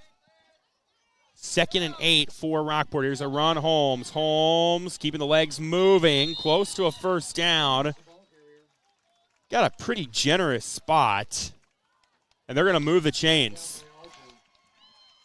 So Brock Holmes with a first down run. Under 2 minutes to go. I don't think that's quite the dagger yet, but it's pretty darn close. So that clock will continue to run after the 8-yard gain from Holmes, who tonight's has rushed for 179 yards. Down to a minute 20 to go. Here's a run, Holmes. Holmes trying to bounce right side. Bo Collins trying to strip the ball free. Cannot, but he brings him down for a loss. Now Coach John Adwell will call a timeout with 1:07 to go. So they have 1 timeout left.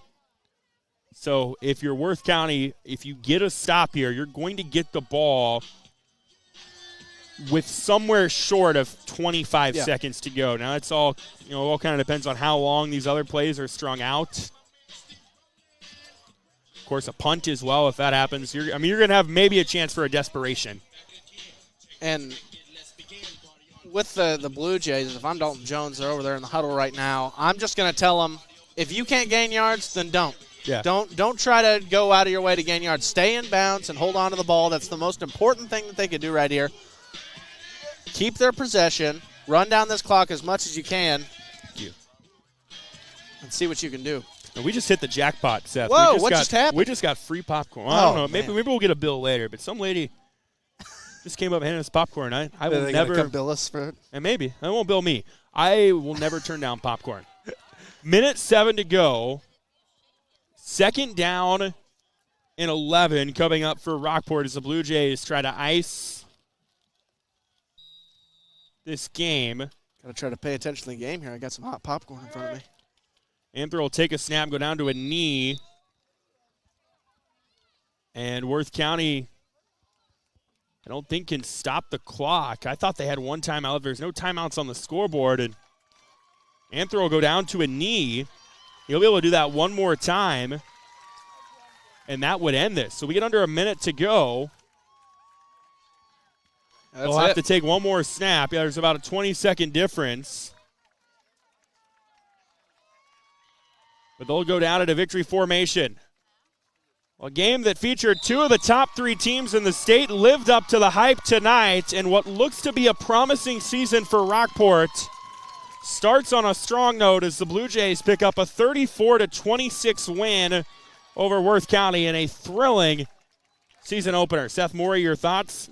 Yeah, this was an absolute statement game by the Blue Jays. They wanted to come out here and prove that they can still play at an extremely high level. There's a reason why they're ranked 3rd, and we know that they're going to be good, but can they be as good as they were last year with Corbin Jacob, losing him? Weston Anther came out here and played a great game, in my opinion. I think that he kept away from the mistakes. He had a couple miscues, kind of got into the role later into the game, and I think he's just going to improve as we get further into the season. Blue Jays look really impressive tonight. Great win for Rockport. If you're Worth County, I don't think that you're down on your luck at all. Worth County has an absolutely amazing team. They played a great football game tonight, and they have a lot of promise going into the rest of this season. Well, I can tell you, the last 2 years, Worth County opened the year with a loss, and you know what they did? They turned around, they beat that team in the postseason later. Now, the districts came out today. They're not in the same district, so that would have to happen somewhere past the district final. But Worth County, they are going to be A-OK this year for sure. They do start the year 0-1, though, and they'll now turn their attention to a South Holt squad that was up on Stanberry at last check. Meanwhile, Rockport 1-0 on the year, and they will host Princeton next week as they try to climb to 2-0. But the Blue Jays win a state-rated thriller tonight. We'll have a full rundown later on. KMAland.com. Saying so long from Grant City. For Seth Morey and KMA Sports, I'm Trevor Mader. Thanks for listening, and have a great rest of your night.